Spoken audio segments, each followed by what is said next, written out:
Cheers to the first podcast. Yep. Future Travels. Future Travels. Oh yeah. Perfect. That is good. That is good, isn't it? It's super good. Next time we'll try the monkey shoulder. Alright. So next time we'll have another good story for me. Oh, that's really good. I like the aftertaste. We can definitely have another one. Probably gonna have to. Dude, so let me hear that story you're ready for. Of my desert trip. Yeah, the desert trip. The good old life-changing desert trip. Yes. Alright. Well, we started in Bozeman. Left on a Sunday around 3, and we drove straight to Moab. Only stopped it for gas and In-N-Out Burger, of course. Of course. In Salt Lake. Yes. Drove straight to Moab, got there probably like around midnight. And I drove from Salt Lake, right outside of Salt Lake, like Ogden, is that how you say it? I'm not sure. I think Town it's like of Ogden or something. Ogden or something like that. Yeah. We swapped drivers there. Drove straight to Moab, got there in the middle of the night, around midnight, set up camp, and hung out for just a little bit. And we were just dead. Yeah. Super tired, and passed out super hard. Just we were car camping too, so one of my biggest fears before this trip was we had nothing planned. Like, where are we sleeping? When are we going to be in these areas at these times? So, like, I was going to be gone for a week. So I'm like, where are we going to be? Like, I wanted to have everything planned out. So, like, weeks prior to that, I was constantly bugging my buddy, like, what are we going to do? And he's like, we're just going to sleep wherever, dude. And that really freaked me out. That's not a bad thing, though. Sometimes the best things happen when they're not planned. Oh, they do. Serendipity. Yeah, oh, yeah. So, yeah, like, we... got there, and so we used this app called iOverlander. Okay, I haven't heard of that one. Is it like All Trails? No, it tells you. I mean, I don't know. I've never used it for trails. Okay. I just like downloaded it right as we got into Moab. So what we did with it is, like, you log in and it tracks you. You can also use it when you don't have service. It's like runs off satellite. Oh, perfect. So like as you got downloaded, it puts everything in there, and we opened it up right as we're pulling into Moab, and it like has these little moons everywhere where BLM land is. Oh, and it shows you where all like camp spots are, and you can click on it, and it tells you how the road is to get there. Yeah. And the how many camp spots, and like usually like what their experience was. It's kind of like an Airbnb for BLM camping. What's it called? iOverlander. I love that. It's amazing. Okay. It's amazing. So yeah, it was once I found that app, or like my buddy already had it, and once I figured out how this works, the thought of where we're gonna sleep was gone. Right. Like, I did not care. And the fact of like not knowing what to expect on every campsite was the best. But anyway, so we camped at this spot. We got there at night, and it was super cool because you couldn't see anything at night. We had no idea what our landscape was going to be like in the morning. So once I started thinking about that when I was going to bed, and I'm just going to wake up and it's going to be orange, and I don't know. I didn't know what to expect. So I fell asleep, woke up, and wow, like, we had a sight. Like, there's this big walls everywhere, just red, orange rock. All you could just see so far ahead of you, and all you could see was orange. Like, I couldn't see any mountain ranges. Right. Like, it felt like we were on Mars for a little bit. So we drove into Moab, got some more water. Then we had to go to the grocery store. I needed a new sun hat because we knew it was going to be super hot. Sure. Yeah, we were about to get toasted. So went to the grocery store, picked up a couple things, and we were out on our way to Fisher Towers. Okay, so that's in Moab. Did you sleep in Moab, or is that outside? It was like we slept probably like 5 miles outside Moab. Oh, it was really? Right there. We could see the city of Moab, right? Like the lights and everything. We were right next to the airport. I remember seeing the flight line lighting up when planes were coming. So it's not in the national park right there, is it? It's kind of. So Moab's not really like a national park. It's like just an area. Like, really? You can bring a dog in there, and like we didn't talk to anyone in Moab at all, except for like other tourists that were seeing us out there and stuff. Yeah. But yeah, I thought it was like a whole like national park, blah blah blah. I swear it's a national park. I think it's like a state park, maybe. Maybe it's a state park because I know it's some sort of park. It is. Well, there's Arches. There's Arches National Park that's right there in Moab. Yeah. Okay. Sure. There's Arches, Canyonlands, and there's a couple other ones too. I want to say. Yeah, no, we had no entry issues at all. The heat though was brutal that first day. It was very interesting. We did a climb on the lizard rock right as you pull into the Fisher Towers parking lot. Okay. There's a giant tower right there. Yeah. And I think it's the route we did was 5'8" or a 5'9", which is like pretty like average, right? It's average, but like I say, like I would think like a 5'8" in Montana is different than a 5'8" out in Moab. Why is that? Just for whoever is gonna lead it, or like whoever pretty much establishes that route, basically defines what it is. Okay.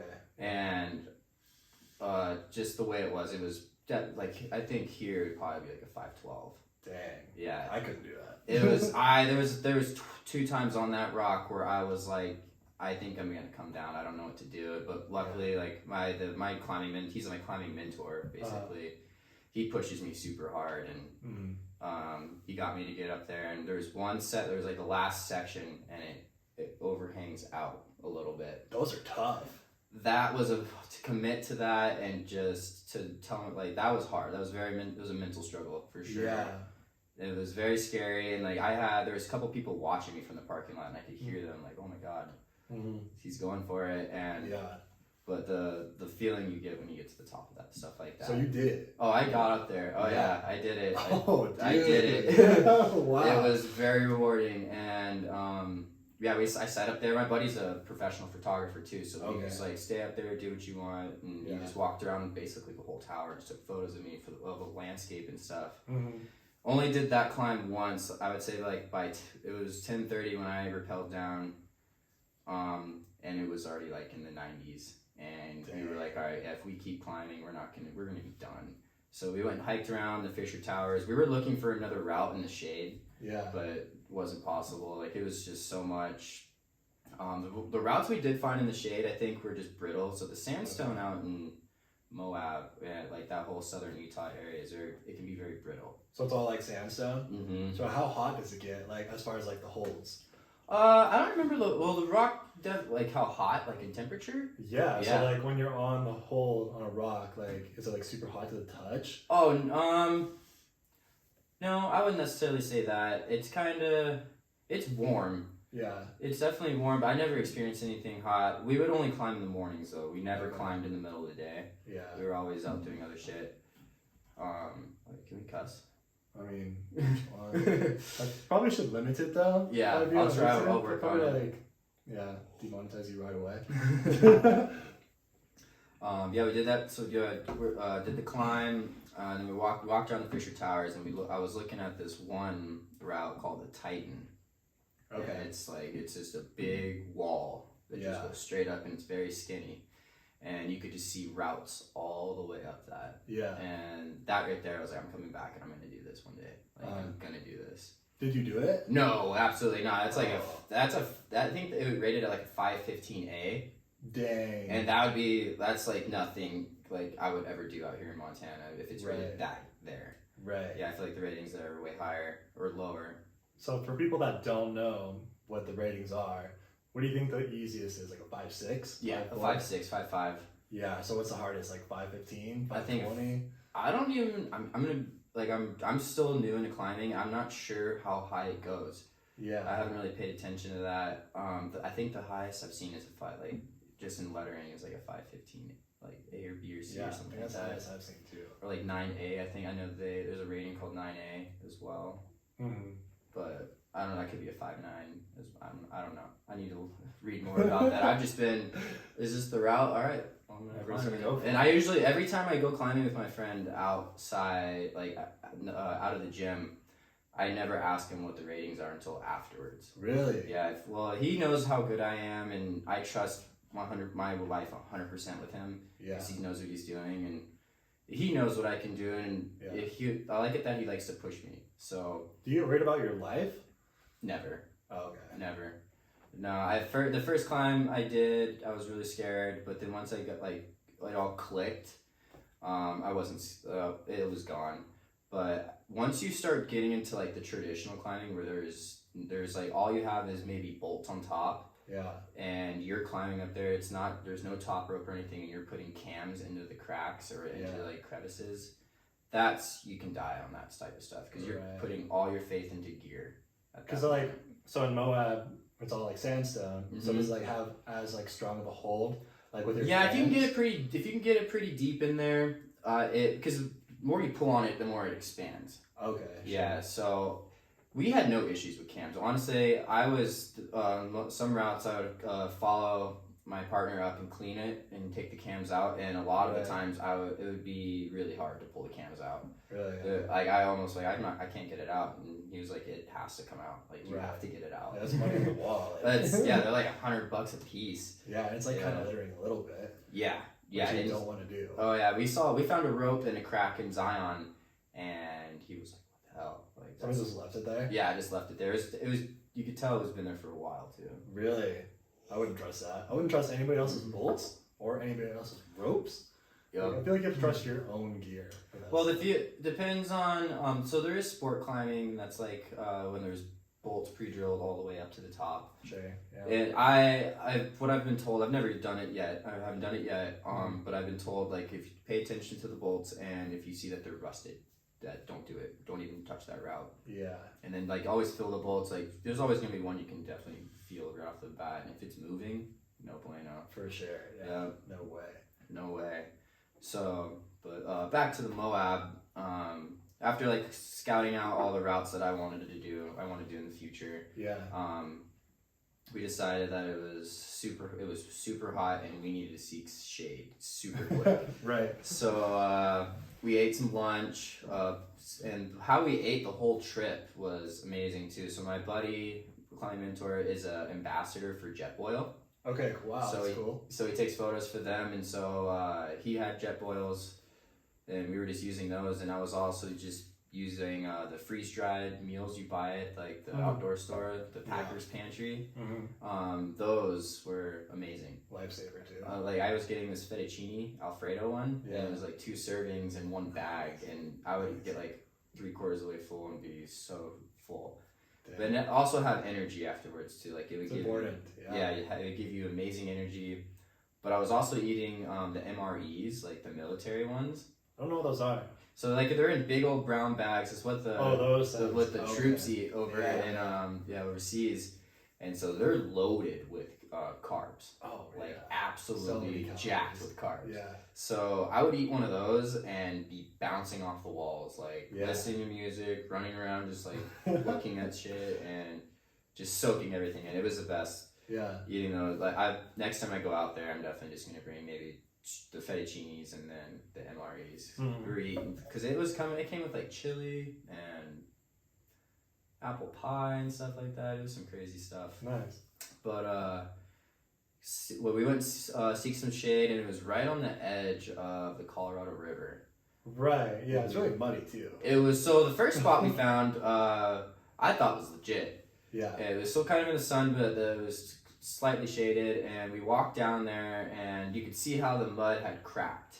Right. And so I was like, oh, this is fine. I can walk out there. Got about 10 feet away from the water and sunk to like my thighs in like quicksand. Yeah. And then I was in chacos too, like walking out there. Yep, I like pulled my feet up and chacos were buried, like stuck in there. So I had to pull those out, which took forever because they like created a suction in there. Yeah. Got those out. I remember my buddy looked at me and he's like, "You're not getting in my car like that." Like I was just caked in like white mud. It looked like caked in white mud, and so what I did is let it dry, got it off, and then we drove to another spot. Found the coolest spot, this rock bed that went out onto the Colorado River. So and then we found a parking spot in the shade. Parked there, went down, hung out in the shade.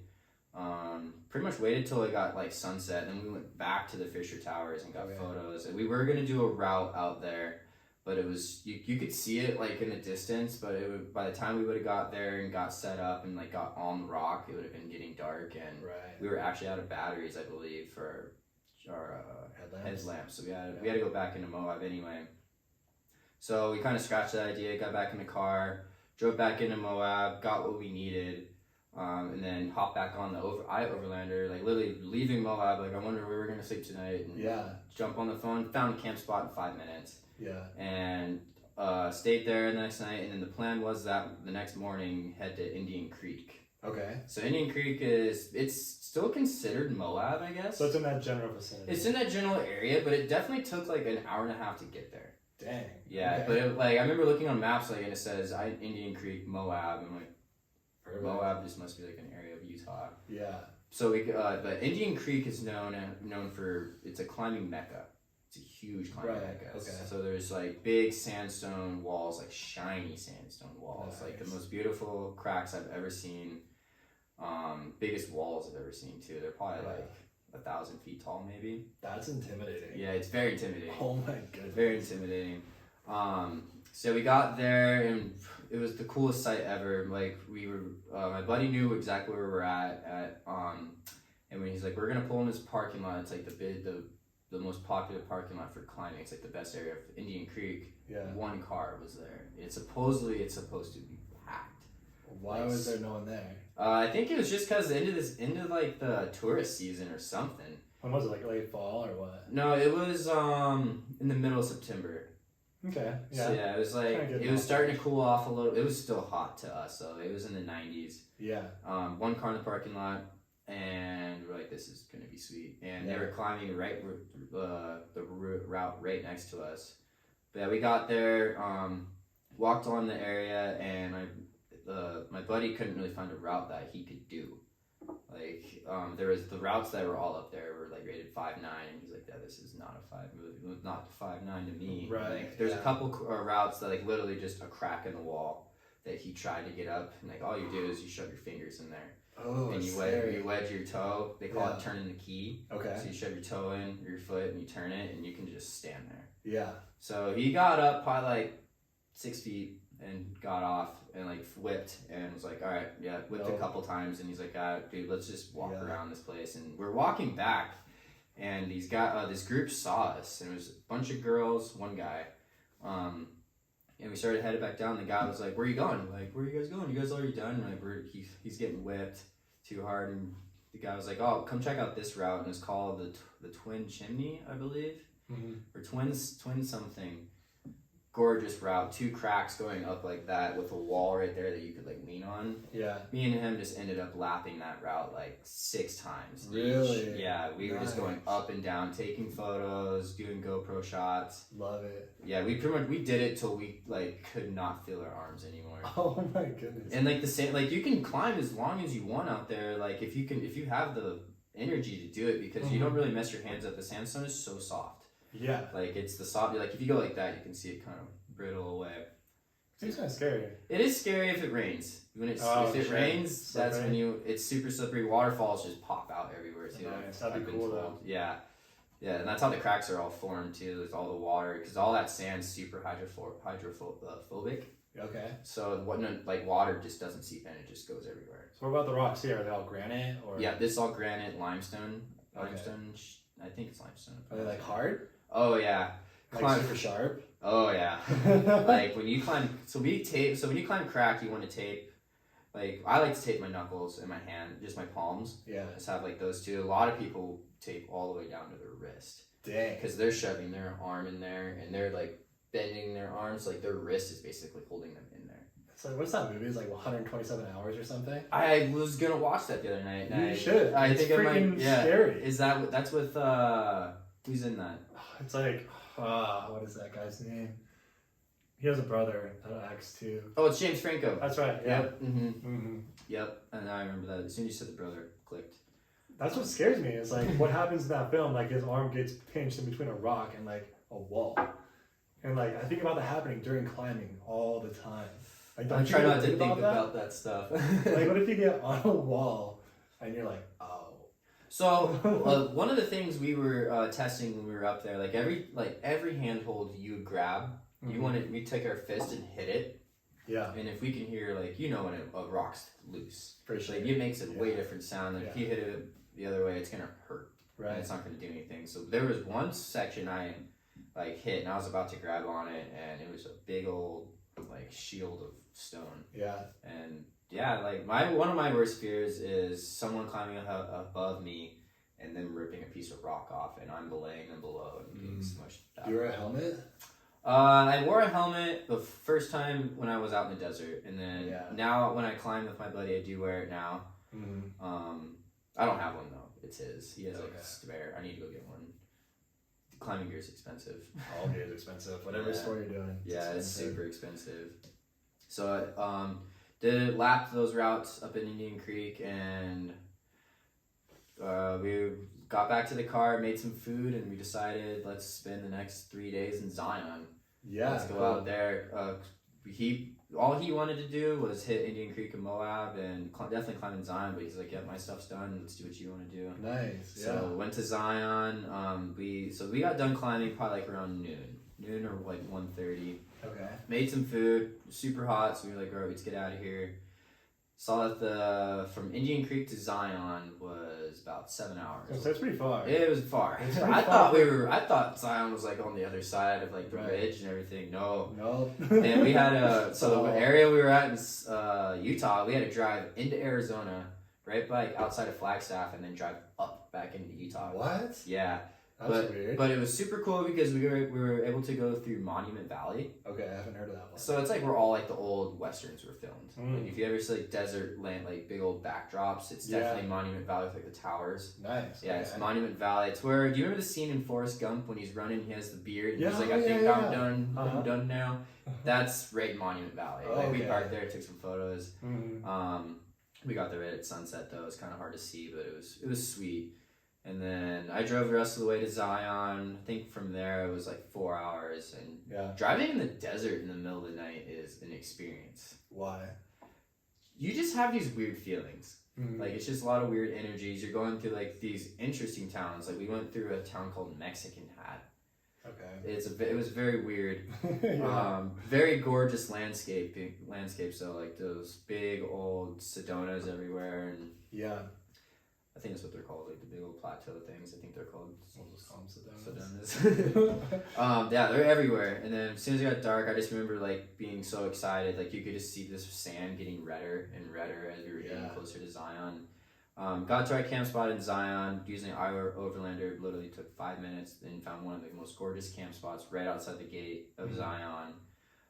We passed out super hard that night and then woke up and hit it hard as Zion. It was a gorgeous day. Very busy though there. Yeah. Wicked busy. I was very surprised because a lot of my friends were telling me that Zion's like super chill at this time of year. It wasn't. It was very busy. We got there, pulled into Zion, drove down to the visitor center because you can, like, if you want to go to like the cool stuff, you can't drive in. You have to jump on a shuttle. Okay. So the first day we decided, since we got there probably like at noon, we slept in a little bit that morning, so we didn't get into Zion until probably 10:30. We realized it's gonna get too hot. Let's just go for a hike and go explore some stuff. Took us about 2 hours to find a parking spot at the visitor center down there. So the key to finding a parking spot in Zion: get there at 6 a.m. and if you don't, when you get there in your car, like you're driving down the park and looking for a spot, look for people coming out of the park. Walking to their car, and you can see they have all their gear and stuff. We would flag them down, like, are you guys leaving? And like, oh yeah, come. We would just follow them to their car, and they would jump in and let us take their parking spot. Perfect. Yeah. We had to do that for 3 days, which kind of sucked. But yeah, once we got the car parked, definitely had to get some Zion swag and stuff. And, of course. And then got on the shuttle, and we were, as soon as it was super bummed. We got on the shuttle and they said only half the park was open. They had an medical emergency up in. It's called the Temple. It's at the very top of Zion. It's where the Narrows is, and we were trying to do the Narrows that day because it was super hot. They told us you cannot go up there. They're gonna start shuttling everyone down. So we were able to get on the last shuttle up to Angel's Landing. Okay. The Angel's Landing area. So we were able to do Angel's Landing, which was great. That's probably hands down the coolest hike I've ever done in my life. I heard it's like a really dangerous hike. It's super dangerous, and I didn't know that until we were like on it. Yeah, a lot of like exposed edges on there and stuff. Yeah, like there's some spots that are like that big. Right, yeah. And you're like, I was surprised. 2,000 feet down, 2,000 feet that way. Yeah. And we were just not caring really, kind of ballsy up there, and I was in Chacos again, just flying up these routes. Like Yeah. I wasn't even I was barely using the chains, Mm-hmm. and people were just looking at us like these kids are gonna fall. Yeah, but you won't. Oh but no, we were fine, and I didn't like the view up there is amazing too. It'll change your life up there. I'm sure. Yeah. I've never seen anything like that. And then hanging over the edge and eating some lunch too. Just like your feet are just dangling over 2,000. Like you look down, like dude, I can't even. Like if someone was down there, I couldn't even see him. 2,000 feet's a lot. Oh yeah, That is so much. And people like we were sitting on top of like stuff that people actually climb up. Really? Yeah. Whoa. Yeah, that's another goal too. I want to get on. People stay the night, like sleep on the side of the walls out there. That'd be pretty freaking cool. Yeah, it would be sweet. That's a goal for sure. Yeah. But no, we got off got off Angel's Landing, and I'm not sure how long that hike was. I want to say it's like 9 miles. Angel's Landing? Yeah, like round trip 9 miles. Okay. Something like that. Yeah. Very steep too. Coming down was almost harder because it's just so steep. Yeah, sometimes it is. Yeah. It's slippery sometimes. Yeah, too. it can get. Well, they said if it rains, like it takes like twice as long to come down. Yeah, for sure. So came down, and the Virgin River runs right through Zion. That's what created Zion back in like the ancient times. Mm-hmm. And that water's so blue. Yeah. It's like from all like the stone and everything. It's just so blue. It was so refreshing because it was so hot to us. Mm-hmm. So refreshing. We sat in the river for like an hour and just like dunked our heads, and we just didn't want to leave. But we were so gassed after that day. So we passed out super hard that night. Found a camp spot overlooking the Watchman. The Watchman is a huge sandstone wall that is like the entrance to Zion. Okay. It's beautiful. There's like little peaks on top of it, very ridged. I think there's climbing routes on it too, but just a lot of exposure, a lot of overhangs. It's just a gorgeous rock, and like that. Like I remember sitting in my camping chair, like tent right next to me, and you could see it, like sunset. The sun just beaming on it. Absolutely gorgeous. Nice. Second day, that's when we were like, all right, we're climbing today. Cool. Not sure what route we went and did. I remember I remember we got off the shuttle and he was on his phone. So another app for climbers, it's called the Mountain Project. Okay. And so you log in, download it, log in, and it tracks you. It like you have to like let it know your location and everything. I like that though. Especially if you're climbing. Yeah.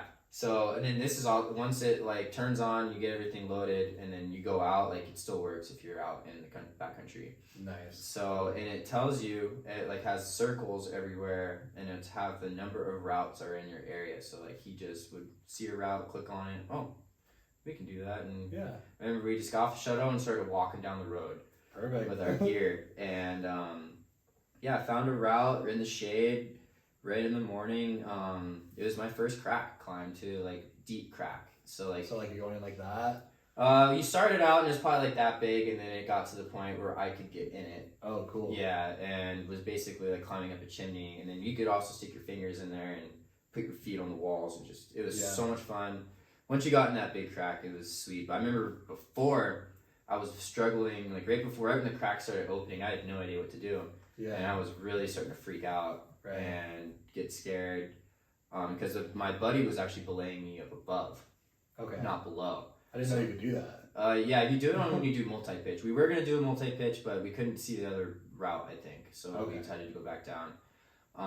Yeah, he was belaying me up top, so I was kind of worried about him, but he told me, like, just let the crack swallow you. Basically, picture it as like a mouth opening and swallowing you. And once he told me that, I was just right up in it. Oh, that's scary. I like that. It's like you had to kind of overhang a little bit, and then once I like got my chest in there, I was like, oh, I got this. Totally. Yeah, and then I got my hands up in the crack, and it was great. But no, we did that climb. I think we did like twice each, and it started to get hot already. Yeah. It was getting hot. And so a lot of the times we'd stop climbing because we'd run out of water so fast. Oh, and have to go back, like, because they have water stations all along Zion. So like, oh shit, we got to go back. Like, we cannot afford to get dehydrated out here. No, never. So did a couple climbs, and that's when we decided to go back. Let's drop the climbing gear off, and let's go do the Narrows. So you did the Narrows. I did do the Narrows. Okay. So even though it was closed, you got back to the Narrows. The Narrows was the next day everything was open. Yeah, it was just like there was a medical emergency, so they had to get ambulances and stuff in there, so they wanted all the people out of there. Sure. So was it like super filled with people? Yeah, there was a lot of people, man. I was surprised. Yeah, you see that on Instagram. It's like Instagram versus Well, reality. it was so the Narrows was actually not like that. Okay. It was when we got into the Narrows. It was towards the end of the day, and everyone was leaving. So like as we were walking in, I don't ever like the photos have seen on Instagram of like Instagram versus reality. Yeah. I did not see it that busy. No. There was probably like 5 people. Like every. That's not bad. I could get shots with no one in it. That's lucky. Super easily. Yeah. We would like sit there and stop and just like let these people go, and then like, all right, now we can get shots. Yeah. The water was cold, very cold though, Because because you're in a big canyon with 2,000 feet walls. it's 2,000 feet there too. Oh my goodness. The whole like I think most of like the walls in Zion are 2,000, maybe a little bit plus 2,000 feet plus. It's a giant plateau. I think the Colorado Plateau, and it was formed from the Virgin River, like when it was back in the day when it was like real water levels were really high. Yeah. And yeah, so like the Virgin River used to go all the way to the top of that. That's at one crazy, point. isn't it? It's a huge canyon, and it's like the craziest looking canyon. There's just cracks everywhere. The formations and the coloring too, like like spotted color, and there'll be like stripes, like tiger stripe stuff. It's crazy. So yeah, we got into the Narrows. I was, of course, in Chacos. Of course. I damn near wore Chacos the whole trip. Blisters everywhere. I remember we got into the Narrows, and I was like, damn, this water's cold. And we were planning on going about 2 miles in. Feet went numb 10 minutes in. Yeah. It was golden after that. 4-wheel drive. I was like, this is sweet. And it was walking through a river growing up in Montana. Like, people were looking at us like, man, how are they just powering through this? You're used to it, for yeah, sure. you get used to the rock beds. Like, people had like 2 sticks. And like, I had a stick like 10 minutes in. And as soon as my feet went numb, I was like, I don't need this. Right, yeah. But no, the walls in that place are insane. And then on our way back from we turned around because we have to get back to the shuttle at like a decent time, or else you get left out there. Sure, yeah. And it's like an 8-mile walk back to your car. No thanks. Yeah, no thanks, especially after doing the Narrows. We were walking back, and it's still in the Narrows, and I like look up and I see a girl rappelling from the top down, like what? just like walking down, and I'm just like, you gotta be kidding me. There's my wife coming to me. That too, I thought about that. So my wife's coming out of the sky right now. Like, dang. But no, that right there, I wanted to do something like that. I wanted to do that, and like I did a bunch of research after that. And have you ever heard of the subway? I was gonna ask you about that. Yeah. Did you do it? No, so you have to rappel into it. Yeah, you have to like rappel and start to get a permit. Yep. And, like the whole Next thing. time we go, we're doing it. Dude. Yep. That's to call me for that one. Oh yeah. I want to go. Dude, there's a bunch of people that want to go, but we should get a big crew and go to Zion, man. Dude, that's the way to do it. One of the goals with this podcast too is like to organize trips like that. Yeah, like dude. A bunch of like-minded people to go on big trips like that. Like a bunch of homies, so like be down for adventurous that. And yeah, dude. Like I have a bunch of people that want to do it. Let's do it. Yeah, like dude, in the way we did it, it was so cheap. Like it was so cheap. I think I probably spent like $300 the whole trip. That's it? Yeah. And that was like just for me. Like I want In-N-Out. I want Chick-fil-A. Yeah. I want look at all these cool Zion stuff. Like it was all on me mostly, and then I think I spent probably like $80 to $100 on gas. That is nothing. My buddy got a really nice car that got really good gas mileage, so that helped a lot. Yeah, for sure. I think we made it to Moab on a tank and a half. Okay. That's pretty freaking good. Yeah, I think almost 2 tanks. I think we got gas that next morning. Yeah. Yeah. It was just so nice. It's so easy. Like everything just went together so well. But coming out, seeing the girl rappelling, I'm like, I want to do that, and then do that in the subway. That's how you do it. There's also another spot. I forgot the name of it that you have to rappel into. It's like a big water hole. I don't know that one. Yeah, I forgot the name of it. Maybe it's not even in Zion. It might be outside in like Canyonlands. Cause I know it's like a narrow canyon, and it like opens up. Right. But you have to rappel in, and I know if it ever rains when you do these type of things, like the Narrows and the subway, you're basically screwed. Like if you're on the Narrows, I know the Narrows won't let you in there if they know there's rain coming. Yeah.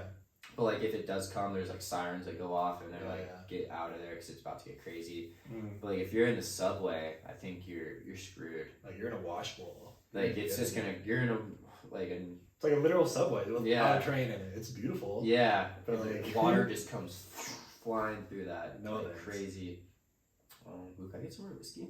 Yeah, dude, I'll pour you some. So yeah. Oh no. Oh no. Everything's crashing down. How much do you want? Just say when. Okay. I'm not a good bartender. Keep going. There's really good. I'll top off a little bit. Do you got enough water? Yeah, I need to probably should drink some. I might need to steal some of your water. Yeah, In a little it bit. might have a little. It might smell like weed from work. It's alright. Yeah, it does. Did you oh thanks Steve. Did you go to Delicate Arches in Moab? No, we skipped Arches. We skipped it. Why'd you skip it? We just figured it was too touristy, and we were like, "Let's climb." It's pretty touristy. Yeah. Next time I go out there, I want to do that. I want to go out to do Arches, and there's a section in Moab called Wall Street. I didn't hear about that one. Yeah, so it's like a Wow. big canyon, and it's just walls, and it's just climbing routes, just Okay. all upon that, all upon it, and I want to do that. There's a bunch of stuff out there. It's insane. Yeah, there's so many like secret trails and mountains and climbs and like rivers and like riverboat things you can go do. It's like endless in Zion and in Moab.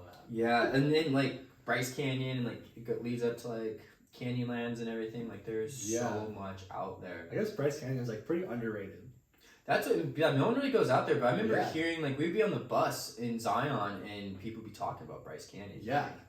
Like you could just like I was eavesdropping like a lot of people were talking about Bryce Canyon. Like, Yeah. So next time I want to hit Canyonlands, Bryce Canyon. I do want to go down into Sedona, do some climbing out too. there. Yeah. Sedona's gorgeous, and I also have always wanted. I want to check out Flagstaff too. So I got a buddy that lives down there. I want to go check that place out. I heard it's like Bozeman. Really? Yeah, it's like Okay. a more richer version of Bozeman. We'll get there. Yeah. Give us another Yeah. like 5 years. But it's like it doesn't get cold, but no, I would never. I just want to check it out. Bozeman's home for sure. Bozeman's home for sure. Bozeman's home for sure. Yeah. Everywhere's home, but mainly Bozeman. Yeah, mainly Bozeman. It's nice to come back. I'll tell you what though, coming back from the desert and we came back and it was like raining, kind of coldish a little bit. Coming back from the desert to that was a culture shock to me. It is. I was isn't it? used to seeing so much red and orange and blue. Yeah. And seeing the green and everything, I was like, I don't know if I like this, but like a couple days later, I was like, oh my god, I miss Bozeman. Dude, you miss it. Mm-hmm. Those desert girls, like, they're really into the desert too. Desert girls, dude, they're It's a real tan and They're pretty. they're badass. They look badass. Mm-hmm. Like They have nice tattoos. tattoos. And, We were in Indian Creek. We were climbing, and when we were headed to this when we were heading down, and the guy like grabbed us. He's like, "Don't leave! Like, come go hit this route." yeah. He was with a bunch of climbing girls, Oh. and I asked them, and they're all from Durango, Colorado, and Durango's like right there, right next to Moab. Mm-hmm. Some of the most beautiful climbing girls I've ever seen, Yeah. and they were doing this route that was insane. Dang. And like I didn't even want them seeing me climb. Like I don't want them seeing me climb. Right. Like we're just doing this little stuff over here, just thinking we're And they're balling badass, out. and they're like up there, like hella up there, doing the Dang. crazy shit. They're doing like a 5'11", I think is what they were doing, Yeah. and I was like, oh, yeah, not even gonna try. Did you know I hitchhiked through Moab? You hitchhiked through I Moab? hitchhiked across the country. Did you know that? Across the U.S.? Not the whole U.S. So I did it. I went through a bunch of different states, but I basically got down to Arizona and into Las Vegas, and that's where I turned around. What? So I'll tell you about Moab. Yeah, I want to hear your I'll story. tell you about Moab and Zion. You've been to Zion too? I'll tell you about that. Yeah, That's let's. different. So on the podcast, we talking about it. Yeah. Let's do it. Good. So I actually started out hitchhiking in Bozeman. I quit my job at 23 years old. My first big boy job. I was like, this is stupid. Decided to What were you hitchhike. doing? I was actually working in Great Falls. I chose a job in Great Falls to own a mortgage company. Okay. So like I worked for a guy. He promised me his mortgage firm, and like I was supposed What to. was the make- company by chance? I started out as a man mortgage. Dude, I was a server in Great Falls, and he approached me and was like, "You can Oh. talk really well. You should come work for me." We're gonna have another talk about that later. No way. Because I dated his daughter. Okay, I remember was his wife redhead, blonde? his new wife was. Okay, I met the Yeah. new wife. That's Yeah. who he had at dinner. Yeah. Oh, we have a lot of conversation. We'll talk about that later. Anyway. So anyway, yeah. So promised me the firm anyway. Quit that job. He promised you the firm. Yeah, like Whoa. I came to work for him to take that firm over. Like that Wow. was the goal. Because my dad sells real estate in Great Falls, and then like he's in Great Falls because it like really worked cohesively, you know, Okay. with mortgaging and real estate. But anyway, besides that, so I quit that job, came to Bozeman, started hitchhiking out of Bozeman, and I went through a lot of different places first. But I got to Moab, and I actually stayed in this like just random campsite, you know, that's for RVs and tents and whatever else, car campers. Did you just like walk up on it, or I just walked up because I was hitchhiking, so I had my longboard, my guitar, and my backpack. you get a guitar? My dad made me take my guitar. Take and a show guitar, Dad. it was pretty fun. I was busking around some different cities. That's pretty cool. sick. I made $3 busking and playing guitar. No way. I was like a solid worth. So I got there one night. It was pretty late, and I was like, "Oh, my credit card's at the bottom of my bag. Can I pay tomorrow morning?" They're like, "Yeah, for sure. We don't even care if you pay." I was like, "Oh, all right." Like, just go pitch a tent in the back, and like, "Thank you." So I pitched a tent in the back of this random campsite in Moab, and then I hitchhiked in the morning at sunrise to the gates of the entrance of the park. So then I'm just sitting out there trying to get picked up for someone to take me around the park, and some old man in a blue Ford pickup pulls up right away. He's like, "Hop in, son." I was like, "All right, man." Here we go. He's like, "You remind me of me." I was like, "Cool." He's like, "I did this when I was younger too." I was like, "Oh, heck yeah, man." So it was me and this old guy. He was like probably 65, 70 years old. And he had his bike. He was telling me he was biking all around Moab, all over the place. Like I said, it's like really good biking around there too. Oh yeah, Like really good biking. like mountain bike, like Yeah, off-road. mountain I think biking. Red Bull just did a competition out there Oh, I'm downtown sure biking. they did. Yeah. There's so many like dirt biking. Mhm. I have a buddy taking pictures down in Moab right now, Damn. like for dirt bikes and stuff. It's probably gorgeous in Moab right now. Like Oh, perfect temperatures. Yeah, not a lot of people down there. It's probably Oh. like ideal. Yeah, that's Yeah. yeah. On his stories, it looks really cool. Yeah. So we were just like busting through Moab, and this guy's like telling me all like about everything. He's just showing me around. He's like, I'm like, "How many times have you been here?" He's been there every year. He just like takes off from his wife, takes like a little vacation for himself, goes to Moab, goes biking, and he's like showing me everything, all like the secret trails. I was like, wow, I kind of lucked out with this guy. Oh, he showed you everything. Like he showed me everything, like all around the park and everything. He like took me on secret trails. We go like That's amazing. all these like little secret sand trails to like crevasses of Moab, like into like the canyons and stuff that nobody was in.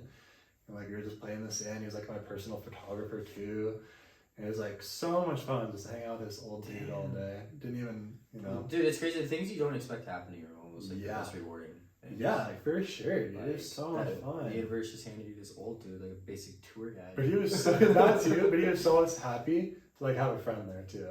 That's and like, well, he saw like he probably saw himself in you. Exactly. Like, so he was like, I'm gonna show this guy everything. Yeah. Dude, that's amazing. Yeah, so he like really was super jacked to like take me around and like teach me everything and like just had me there for the day. We went to Delicate Arch. He's like, "There's gonna be so many people here," and there were so many people there. But we had so much fun just like taking pictures. He's like, Did he "Look, walk around with you? Yeah, he walked around with me everywhere. Whoa. He's like taking all my pictures too. He's like, "Why do you take so many pictures?" I'm like, "Oh, it's for Instagram." And he's like, "What is Instagram?" How old was this guy? Like 65 or 70. Oh yeah, he has no idea. What So he has Instagram no is. idea. But he's like right there, like trying to take photos. Yeah, it's just like that, like aiming at guns. How's this one look? Yeah, I was like, "Oh man, you're good. Don't worry about it." That's amazing. Yeah, it was pretty fun. So I got back down. I went and took a little swim in the river in the Colorado. It was so muddy, ridiculously muddy. I only stayed in Moab for like 3 days though. Yeah. And I busted out of there. So I busted back up to Orem. You know where Orem's at? If you go through Salt Lake and Ogden, Yep. then you hit Orem. And then I saw a buddy there. Saw Scott there. Oh nice. You live there? He did for a while. Okay. Yeah. And then he dropped me off on Ted Bundy's highway. So like where Ted Bundy was picking up He drops girls you off on yeah.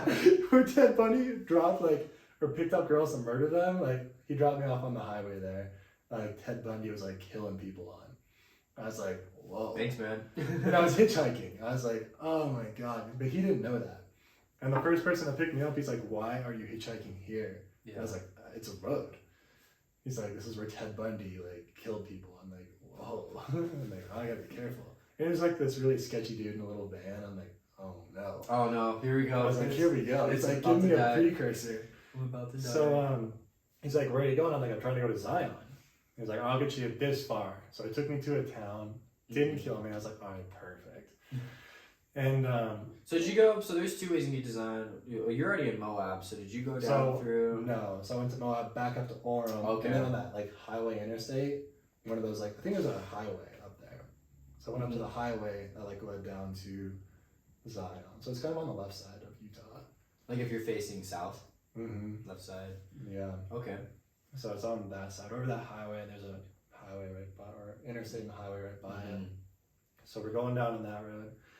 Then I get to a little town. I don't know what it's called. And then I'm sitting there on the side of an exit ramp, and this huge semi-truck pulls up. And he just pulls over. I'm like, that's odd. I'm like, I wonder why he's parking here. And this guy crawls out of the passenger side. He's like, you need a ride? I'm like, yeah. I'm sure. Like, yeah, I was like, so I go over there and like, isn't it illegal for semi-truck drivers to pick up hitchhikers? Yeah, which it is. It's illegal because I asked on earlier in my trip. I was like, I asked another guy, I was like, can you give me a ride? He's like, no, it's illegal for us to do that. I'm like, all right, cool. So I'm like, why are you offering? He's like, I don't care. I was like, all right, like, I need a ride. He's like, where are you going? Yeah, we'll get to that. So I was just like, where are you going? I'm like, I'm going to Zion. And it was like 2 hours away, hour and a half from where we were at. And he's like, yeah, like I'm going to Las Vegas. It's on the way. I'm like, perfect, thank you. So I get in, I'm like, do you pick up hitchhikers a lot? And he's like, no, but sometimes. I'm like, cool. So we were riding. And I had shorts on and a t-shirt just like this. And he looks at my leg, he goes, where do you get those muscles from? I'm like, lifting. Working out. He's like, wow. He's like, you're really muscular. I'm like, thank you. He's hitting on you. He was a straight pedophile, for sure. Oh boy. He was a big pedophile.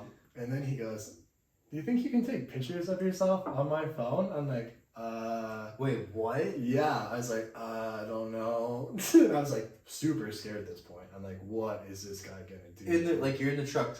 We're driving in the truck on the way to Zion. I'm like, oh my God. I'm like, I can't jump out. Like, not in a semi. Not in a semi. I was like, oh my God. I was like, I guess. So, because he told me. Wait, you did it? I had to. He had a gun. He told me he had a gun in there. I was like, no. I had a gun too. But still, I didn't want to have a shootout in the middle of a semi-truck with this dude. But I was like, all right, like, sure.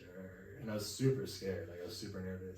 So did you do it you did it in the truck? Yeah. I was just like, just like while we were driving, he's like, thank you so much. I was like, yeah, thanks for giving me a ride. It was like just super awkward. No, it was super awkward. But he was like very upbeat about it. He was like telling me where he lived. He's like, I lived in this trailer. Like, so-and-so. I'm like, cool. So we keep going down the road more, and he gets to a way station. He's like, you need to get in my living quarters because I can't have people in my truck, and we're going to a way station. I'm like, I'm like, I'll duck down. I'm not getting back there. I'm not going back there.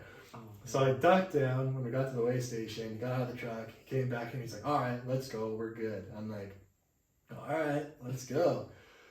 So we're going down, and he's like, do you want to come with me to Vegas? I'm like, no, I'm good. So then I was thinking about it, and I met this girl in Wyoming previous to going to Moab, and I texted her, I had service, I was like, hey, do you want to meet me in Vegas tonight? And she texts me back, she goes, yes. I'm like, what? All right. I'm like, let's do it. So you went to Vegas? So yeah, so I didn't tell him yes at first second. I was like, you sure? She's like, yeah, I'll book a plane ticket. So she booked a plane ticket for the next morning because she couldn't get one that night. So I booked a hotel on my phone. I was like, do you mind if I come to Vegas with you? And he lit up. He was like, yes, I'll go to Vegas. And like, this was like right as we're getting to Zion, like our turn off to Zion or left to Vegas. So I'm like, I gotta make a decision now. So like, I was gonna go to Zion. I really wanted to go, but he was so jacked I was gonna go to Vegas with him. And I was like, all right, like, can you take me to Vegas with you? He's like, yes, for sure. So I skipped Zion. I was supposed to go, but I skipped it to a Vegas. And ended up, like, when I got there and jumped out of his truck, I'm like, thank you so much. And I took off running because I didn't want him to, like, take me. But I booked a few nights at the Mirage. And my friend flew in the next morning and had a really good time in Vegas for a couple days. And got to shower. Got to shower. Yeah, that was a big thing. Like, trying to find places to shower when you're hitchhiking. Oh, dude. Tough. So how long did you go without showering? I think the most I did was only like 3 days. Dude, you gotta do a week. Why? Have you done a week? Yeah, I did a week in Zion. You did a week without showering? Well, I mean, we jumped in the river. That's what I did to shower. It's like jumping. Oh, we would just jump in and just like brush my hair out. But yeah. But it like once it dried, it'd be like, oh, it's a grease ball again. Yeah, for sure. And we stunk. But like, I don't know, like it made me look at bathing completely different. Like I don't really. I mean, I shower like twice a day still, but like when you go and do that type of stuff and like the shower is so amazing. You shower twice a day? Yeah. Why? Because I work with cannabis, so it's like if it gets on my face, it'll break. I break out. It's just the resin on it is so sticky, and I don't like smelling like it. Like I love the smell, but I don't like to smell like it. You know. Do you like use any like face toners or oils or anything? I use. Like, take it off? I like a vitamin E oil wipe. Usually gets it off, and then when I jump in the shower, I use Neutrogena Hydro Boost. Yeah. And that'll get off. But if it's like really caked on there, like I can actually feel the stickiness. For sure. Yeah. I will use I have like this Morocco oil, and that gets it off immediately.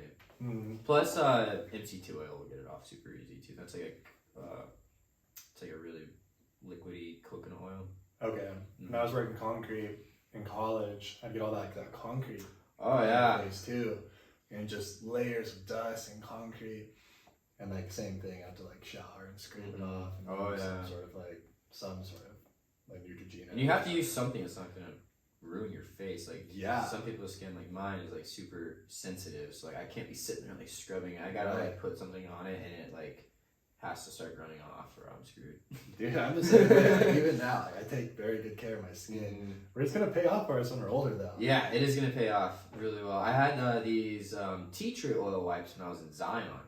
Oh. And those were the best. I need to go get some more of those. But I remember every night, because I guess I kind of was bathing a little bit. Every morning, every night, I'd always wipe everything down. Yeah. Wipe my face. I constantly remember like being done, and the rag would be red. Yeah. From all the dirt, all the sand.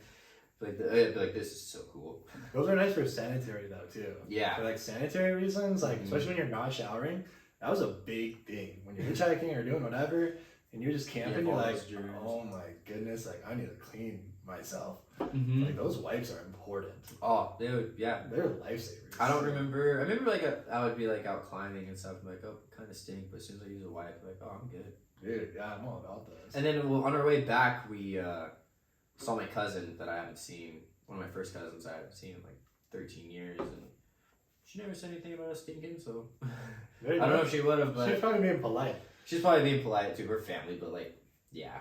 I was expecting to be like, damn, you guys stink. Well, I remember we showered, and like I was like, oh, I gotta run to your car and grab some stuff.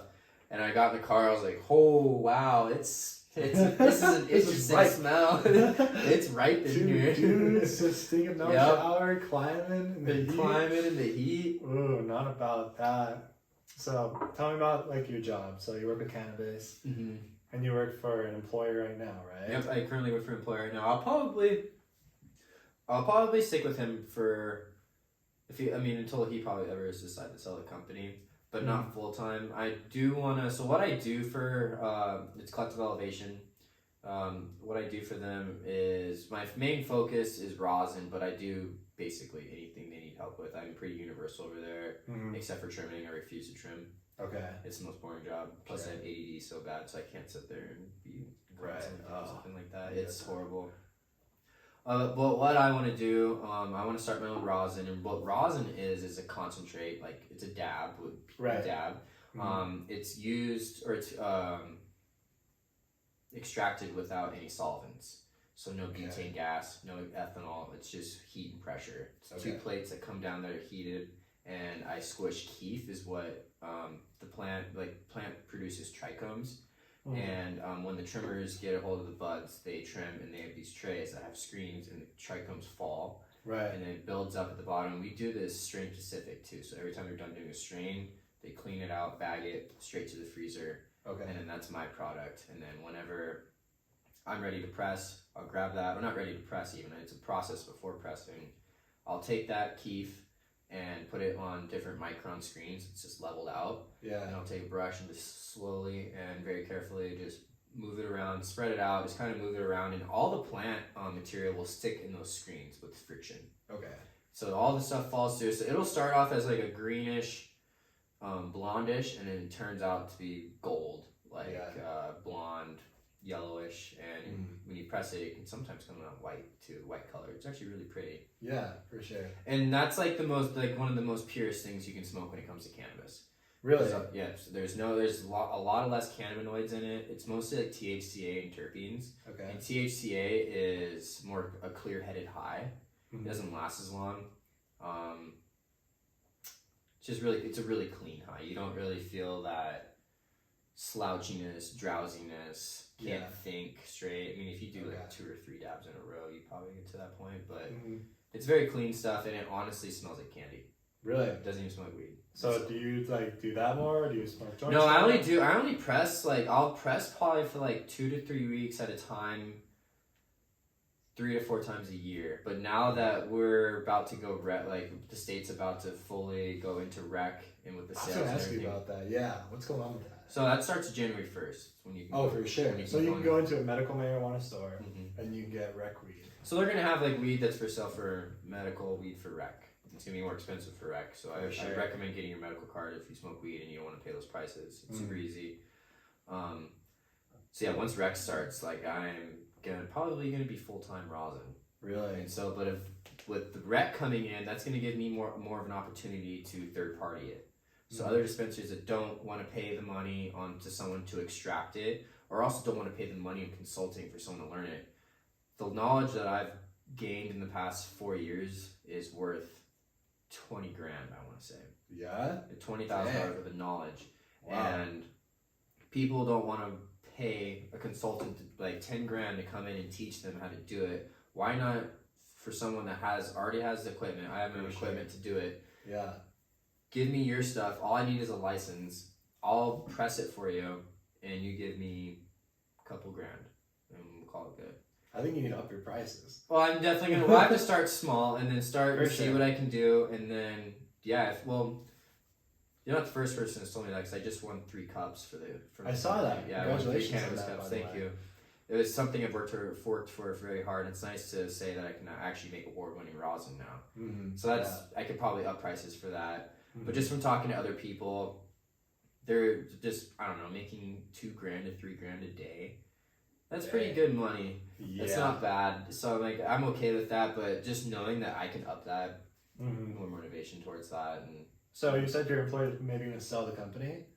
No, I don't think he's gonna sell. I mean, if I was him though, eventually it's gonna be worth so much money, and I would sell the company eventually, like later down the road. But who knows? Like I don't know what his intentions are. With it and everything. Because I know as soon as it goes rec, our company's gonna be worth a lot more money. Do you think you can ever go like international? Like take your brand, because you're just a Bozeman brand right now, or you're like a national brand? I mean, we're not just Bozeman. We have a store in Missoula, not Kalispell. So a state brand? Yeah, kind of like state brand. We have one in Missoula, Butte, Billings, and here. We had a Helena one, but that closed. Okay. But I don't know. It depends on the laws. That's what it strictly depends on. Because I know big corporations out of California, Colorado, and like Nevada, Arizona are coming up here and starting to buy out companies. Yeah.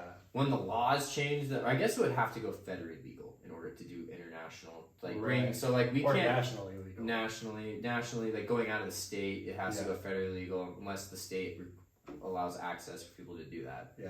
Because I know you can do that in California and Colorado. Like they grow product and they fly it to Colorado and it's sold out there, and vice versa. So laws would definitely have to change here in order to do that. As I know you can, everything that's sold in a medical dispensary here in Montana has to be grown in Montana. Okay. Yeah, it has to be grown in Montana. I'm sure it's probably dispensaries not doing that, but Yeah, I'm sure. The back door I heard stuff. they're pretty like on it though. I don't know if that's true or not. Like They are pretty like, on it. Our inspector is very on it. The state, I think the state's pretty much on top of it. I know there's a couple dispensaries that are on a thin ice right now, but really.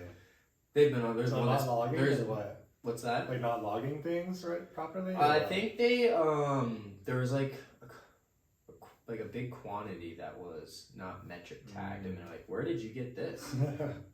Yeah, just screw it. I don't know. I know there's been a lot of sketchy things that are going down. Yeah. The dispensaries. We've never had an issue though. The state loves us. That's good. I'm super happy to hear that. But I think once you go inside, careful. Oof. What's in there anyway? Work water. Work water. Bong water. Get that straight out of the freaking bong water. You ever had that beer out of Missoula? Yeah, I have. That's super good. I had it at the Kettle House amphitheater this summer. Oh, you did? That was like I think my second time having it. It's okay. I liked it. It's. I mean, I'll drink that if there's like PBR or Coors Light around. Like I'm gonna drink some bong water. So do you name your strains? No, we don't. Oh, you don't? Well, we have kind of like named taking advantage of the names a little bit. Mm-hmm. Like we'll have a cross of one or a different pheno that looks completely different. A pheno is like a brother and like a sister. Like they're all females, but if pheno is like a different sister, so they have a little bit different genetics. One's gonna be more like grow way better than the other one. They're all gonna smell similar, Right. but one's gonna be like the stud out of all of them. So like we'll have like a bunch of Weird. seeds. We'll name it like we'll do like green crack 1, 2, 3, like green crack 1, green crack 2, green crack 3, and it'll be like a pheno that go up to like 15, and they'll flower them out and basically go through. Once it's done, harvested, we'll look at it, compare it, smoke it. Which one do we like the best? Oh, interesting. Mm-hmm. I didn't realize there's like a male and female genome. Oh yeah, yeah. So Really? they'll pollinate, and then you, as a plant, is like just right in the flower. It'll create these pistils on the bud site, and they're like fingers that go up. You take the pollen on a brush in the dark, and you just sprinkle it on there, and that'll create seeds.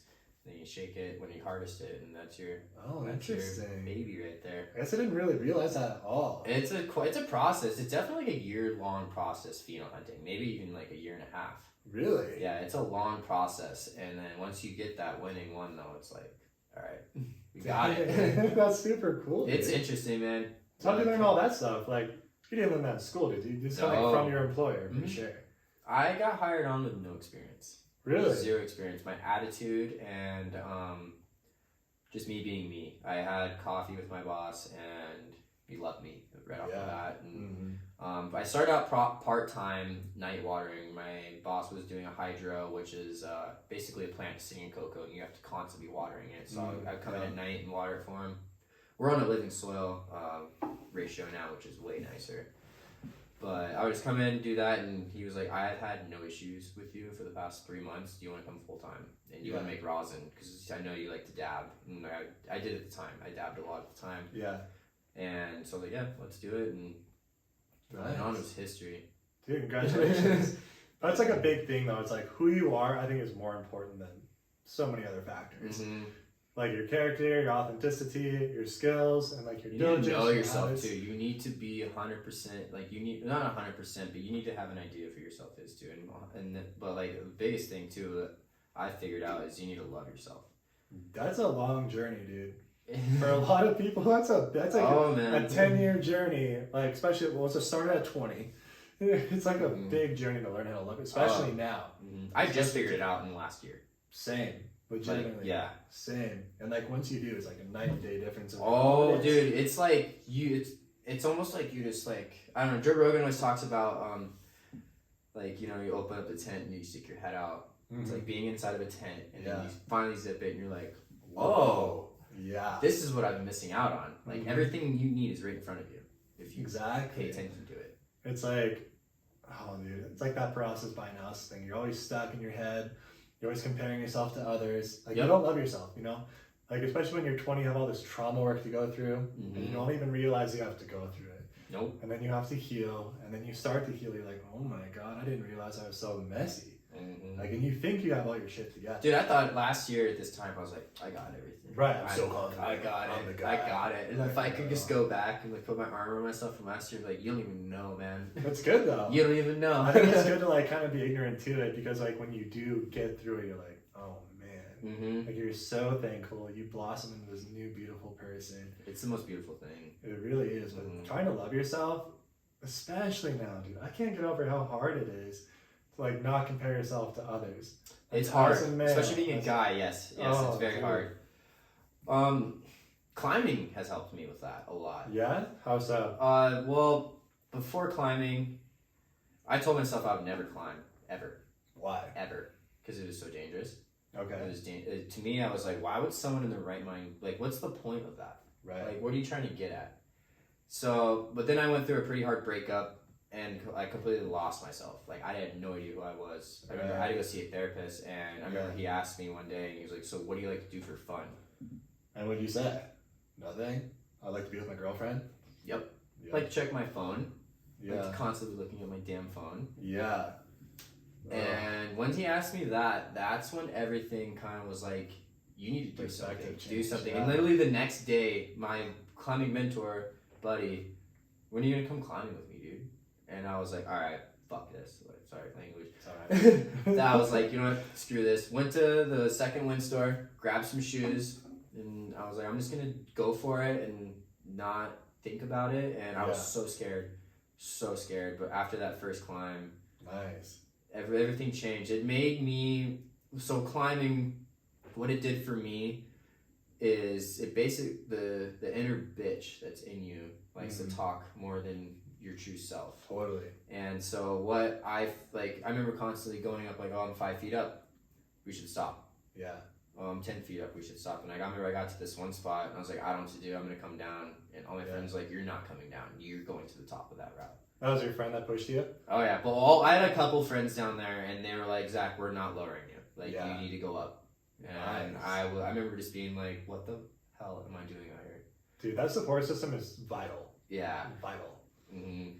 I was so scared, and I remember getting mad at them. I was like, "I don't know why I'm out here with you guys." Yeah. And then I was just like, all of a sudden, I was just like, "Just do it," and I did it, and I remember I did it 3 times that night. Nice. I did it once during the day, and then it got all my other friends climbed, and I was like, "Can I go again?" And put a headlamp on, and there I was going up again. Love it, And dude. what I like that night, I remember sitting in bed, like I've never felt like this. Like I've you come into a wall. You can do this with life too. You hit a wall in life, and you climb that wall. Yeah. Like, I reference that to climbing so much, or reference life to climbing so much. You come into these little situations that you don't know what to do. Mm-hmm. Sit back, relax, you're okay, breathe it out, and you'll get it. And I used that with climbing. It boosted my confidence so much. Yeah. And so like every time if I ever feel insecure, if like I see something on that I didn't need to see on social media or something, see, like first thing I do is like, you know, I'm me and that's them. Right. And then I'll just go climb it out. It's like whatever. If I'm feeling insecure, I'm gonna go work on this, and I'm gonna go climb and give myself that confidence that I need. Healthy masculinity is like a big study that a lot more males need to like indulge in. Yeah. Develop our EQs a little bit, supporting each other. It's so important. I think there's a lot of like really toxic masculinity where it's like we're all alpha males. We're here competing against each other. Yeah, we're all like competing and like trying to establish dominance, and we're bigger, we're stronger, we're richer. I want that. That's what it is. See, and that for being a male, that is like your first instinct. I'm better than you. Yeah. That's like for every male. That's the first thing that goes into your head. I don't know why we're like that. I mean, I'm like that, but I've been working on it hard, and it's just not comparing myself to like just thinking, oh, that's them. Right. And but like, I don't need to change myself to be like that. No, just be yourself. Be yourself. Because as soon as you start comparing yourself to other people, and then you're like trying to be like other people, you're not letting your genuine self expose itself. You're not like everyone that's like big out there. I've seen all these other climbers, like I follow them on Instagram. They're all unique in their own ways. Totally. Like they're completely different people. They're not the same. That mindset is going to blossom you, like whatever direction you decide to go in, like work, career, loving, whatever. That's going to just. I just know I'm Zach and no one's like me. and I'm not like anyone else. And you love that though too. Yeah, I love it. You love your I'm uniqueness. me, but I'm still trying to figure out me. Of course, there's times like, oh, I like that this guy's doing, so I'm gonna do that. But then I'll do it and be like, I don't like that. Yeah, healthy influences. Yeah, it's like I think a lot of us are lone wolves too. Like we're lone alpha male wolves. It's like I wish we could kind of band together and be lone wolves together. Like actually, let's go support each other. Yep. Let's go bring each other up. Like let's go reach out to one another. Like let's all like lone wolf. No more of that. Let's go be together. Let's like figure out how to be found and like go to the subway in Zion and like go rock climb together. Do whatever together. And like I really like that's also why I started this podcast too. To learn, to make more friends. Yep. To like reconnect with people too. Like it feels really good. Yeah, dude. I think podcasts, like anyone that starts a podcast is doing the right thing. Talking is like one of the biggest things to do nowadays. Like you can learn so much knowledge off a podcast. Have you read *Sapiens*? Dude, you need to read that. What's it about? It's basically like since the beginning of mankind, it kind of dives into like all these different archaeological time frames and all these things. But like one of the biggest takeaways is what you just said. The reason why we are so complex as a species, humans, is because of our complex communication. Like we can talk and tell stories and communicate to hunt differently, or whatever we're doing, we can communicate differently. Oh yeah. Like more complex than any other animal out there. And that's why we're so advanced. Other than dolphins, I feel like dolphins can communicate better than us. I don't think they can communicate better than we can, but they're still very complex too. They're very smart. Their brains are huge. But our brains are huge. Yeah. My brain's huge. Maybe it's the ego. I always loved who you were. Because I've known you once. How old were you? Dude, when did I meet? Yeah, I was thinking about that the other day. Like, how old were you? Like 16? Probably 16. I remember. How old are you right now? 26? 28. You're 28? I thought you were 26. We're the same age? You graduated a year above me. Remember that. Okay, yeah. So I'm 28. When do you turn 29? January. Yeah, you're like 6 months older than me. I got held back in first grade too. Okay. I was wondering. I didn't realize we were that close in age. Yeah, we're like 6 months off. Dang. Yeah, I turned 28, almost 18. Turned 28 in September. Nice. Well, happy belated birthday. Thanks, man. My bad. Yeah, I went to Zion too. Zion was my birthday present. Oh, perfect. Yeah, it changed my life. Yeah. It changed my life hard. Dude, you've had a lot of life-changing experiences. Well, in the past 3 months, my life has changed the most that it has in my whole life. Yeah. In such good ways, and the amount of the people that I met this summer too are like my lifelong friends now. Nice. Like I've met some really good people that honestly push me, and every time I succeed, they are so happy to see that. Yeah. And that means so much to me. Nice. That is important. You got to surround yourself with people that boost you and have like the same, or like shooting for the same success you are too. It's like what you consume is what you become. Like whether you're consuming good books, good music, positive influence, good affirmation, good physical touch and love, whatever it is, if you consume good things and good people, you're gonna consume it and give it back out to people. Give out sure. that love, give out gratitude. Like another thing I'm trying to do now is like every time I see someone, like I try and compliment them on something. I've seen a strategy like that too. I saw that from a social media guy actually. He's like, I always try to compliment people right away, and it puts a certain tone on your introduction that's positive right from the get. Oh, dude, like I'll see, like I can tell when people are having a bad day at work, and I'll be like, hey man, I really like your sweater, and you can instantly see them like, oh, yeah, thank you. Thanks. Because they put thought into that. Yeah. Like, no matter what it is, their hat, their shirt, their pants, their boots, they put thought into like pretty. Or dude, like even if you don't even notice anything about someone, just like, did you do something different with your hair today? They're like, no, why? I'm like, well, it looks really good. And they're like, oh, thank you. Dude, like, affirmation's huge. Oh, dude. A lot of people don't get enough affirmation. We need it. We need more positive like reinforcement. Love people and you will receive love back. For sure. Giving is very important though. Yeah. Giving is very, very important. I love giving to people now. I never used to do it. Benevolence? I love being benevolent to people. I gave a homeless guy $5 the other day and it was... That was good, huh? Oh my goodness. Yeah. I was like, if he needs to eat tonight, he's going to be able to do that. Now it's because of me. Yeah. Dude, it's like... You can go to McDonald's and get a couple cheeseburgers. Like, feels really... It's like one of the reasons why I want to be so successful is to be more benevolent and like also like give scholarships and like give guidance and give out money to like my family and my friends. You want to give back. dude, That's I want to exactly what I like want to do. that's like one of the reasons why I'm so upset. Like I don't have enough money to like take people on the trips I go on like with me. I'm like, I want to bring you so bad and not have them worry about the bill that comes with it, because the bill that comes with it, it's usually not that $80 gas bill. Usually they're like thousands of dollars, and then they have to take off work, and they have the mortgage and the rent and whatever else, and it adds up. And a lot of people can't go travel anywhere because they can't afford it, which is such a bummer. But I just want to you can't go out and see things just because of this dumb system that we're in. It's tough, dude. It sucks. It's but tough. yeah, like you're doing this podcast so you can like for like so many reasons. So like I'm starting it for so many reasons. Like I noticed working remote, I was like, oh my god, I have the dream. I'm working remote now. Then I realized how lonely I was. I was like, I'm working remote, but I'm super lonely. And like I'm just in my house without any coworkers, no friends. I can't really go hang out because I have to work. Yeah. I was like, and I'm losing conversation skills because you're not in that social atmosphere anymore. Right. So all I can talk to is myself and like my Were you clients. like trying to go like out a lot then? Like around that time? Like around bars or like... Yeah, you're like, were you trying to go downtown and stuff? It's like kind of a mix. It's like a catch-22 because I want to go out and meet people at the bars, cocktail bars, whatever. But also it's like I want to stay in and focus on developing myself and the podcast and my business and my bank account. Yeah. So it's like... That's a good... Dude, you're trying to find that balance. That balance. Yeah. It's like I'm trying to go out and meet people and like get acquainted, like have fun and be social and like be heard.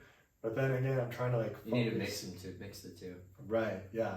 It's like the balance is always really hard to find. Yeah, it is. It's always hard, man. And like sometimes you'll find that balance, and something else will come in and get involved, and then the balance just completely gets wrecked. And that's typical, though. That's typical to happen. It's just life or the universe. How I look at it, you get comfortable, it's gonna throw you something else. The universe is so giving, though. Oh, dude, it's so giving. Oh my goodness. It is, dude. I never understood how it worked until like the past couple of months, and it's like until you give full faith to it. Oh man, you have to though. You have to let go. It's like a Hail Mary. It's like a complete. You're jumping off an edge. You're like, I hope this effing works. I'm gonna jump because if I don't fly, I'm gonna die. Yep. And then you just go. It's like jumping in water with some bricks on. You have Popeye arms, dude. For sure, dude. But it's like, you know, like today, like this is the first podcast, and like in the shower today before the podcast, I'm like, I could hear the universe legitimately cheering for me, legitimately. So it's like, I could literally hear like, feels right. This is it. Like, let's go. And like with a good friend, like good conversation and connecting. I'm like, this feels right. Like recently, I just had a good job offer, 6-figure offer. Whoa. Turned it down. Good for you. You turned it down?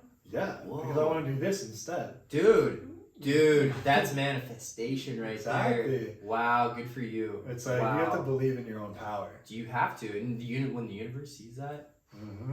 I've turned down a few 6-figure jobs. Wow. It's like, because like I noticed how important traveling was. Like the changes that happened in me when I traveled to different places, each place there's a different change. There's a different part of me that formed and a different part of me that died. And it was that's really inspiring, dude. It's really interesting. It's like, well, that's, dude, honestly, if you hear like people that are like super successful, their stories are literally along those lines. I turned down what would make me super comfortable but not get me where I want to be. Exactly. And that's the thing. It's like all these jobs, even though they're 6-figure offers, they're not going to get me anywhere where I want to be. Yep. They're not going to have the fulfillment or the purpose or the happiness of like what we're exchanging right now, which is so much more important than the money. That is so much more important than the money. Yep. So like the money will come. The money will come. The money will come, but you need to. Doesn't it seem so bleak though? It's like, all right, starting a podcast. You're just recording yourself with your friends in front of a glow up map. You're like, I hope this works. I hope this works, but dude, like, man, you remember seeing Joe Rogan when he first started? I really don't. And you gotta watch his first episode, dude. It is literally on a webcam with his headphones on in front of a camera, and he's got a guy next to him. I think they're literally just sitting in front of a computer, like us. But dude, like you're already on something, like. But this took a lot of investing though too. Yeah. So I saw the site 2 years ago. So after that big travel I had for a few years, I saw the site. I'm like, I want this to go on forever. I'm like, how do I make this travel happen forever? I'm like, all right, I'm gonna come to Bozeman I'm gonna grind. So wait, did you have this podcast idea before you moved to Bozeman? No. Okay. When did it all come to? Yeah, that was like within the last 3 months. Nice. Yeah. So I was like, I'm gonna come here and I'm gonna figure out how to like make that travel the rest of my life. So like I'm gonna come here because I actually looked at my rental application the other day. I had less than $1,000 left in my bank account. Oh shit. When I came here, I had my crappy truck. My rent was $500. My deposit was $500, and if I didn't find a job, I would have been in debt. Yeah, So that $1,000 can go quick if you don't got a job. I was like, all right, like time to come here, time to grind. Like now we got a house, a truck. Now it's like time to like make something happen, like for the rest of the life. Yeah. And like even though these six-figure jobs are gonna be sustainable for the rest of your life, I've seen eons amount of people be successful at six-figure jobs, but I just watch them go home, go to the couch, and do whatever. They sit there and they drink till they're drunk and Whatever, wake up whatever and they do. wake up in the morning and hate life. Yeah, Because exactly. it's so repetitive. They're just like, I hear that on Joe Rogan all the time. It's like, what is it? The man lives in like quiet desperation or something like that. Yep. Have you heard that one? Oh yeah, I used to be that way. Yeah, I think a lot of us are still kind of that Oh, way. I know a lot of people that are still that way. They're just Totally. like, they're so, well, the way our society has normalized the 9 to 5. Terrible. Terrible. Terrible. That's the most soul-sucking thing that I couldn't agree with. I'm like, no, I'm going to make a decision right now, like more than 2 years ago. That's not going to happen. That's not going to be me. But it's like, between when I moved to Bozeman and now, has been like a breakup and losing money and making money and like huge triumphs and huge like defeats. But like, how am I going to get there? And just like all this time, like putting so much brain energy and like, how am I going to make this happen for the rest of my life? Yeah. And like create some sort of semblance of happiness and exploration and adventure, but also to bring my friends along with me. Because I want to bring my friends with me too. Yeah. Well, That's you another have thing. to bring your friends along. Yeah. It's like, I want to be able to like share my money. It's like, it's not that big of a deal to me, but I also like want to be able to like take my parents on a trip or take my friends I want to on a buy trip. my parents the cars of their dreams, basically. Really? Like that's my goal. I want to be like, I want to buy my mom like a $200,000 car. Dang. And be like, here you go, mom. Thank you for everything. Do you know what kind of car it is? I'd probably go buy her a Porsche or something like that. Yeah? Yeah. Are they still in Great Falls? Yeah, for now. I'm trying to get Same. them here. Same. Yeah. I'm like, I would love for them to be here. It's a different vibe. My dad loves it out here. My mom loves it too. But they own a house in Great Falls. They're at that point in their age. They're comfortable. They're making good money. They're about to retire too. So they're kind of like, I feel like once they retire though, they're gonna be like, let's go to Bozeman. It's a tough scene up here though. It is. They can afford it though. Yeah. Well, my dad has looked at land in Ennis, and because he loves Big Sky You can Resort. afford that for sure. Oh yeah. Yeah, it's So, not that bad. yeah, Ennis would be sweet because once you could live in Ennis too, if you're a resident in Ennis, you get a key that you can pay yearly on.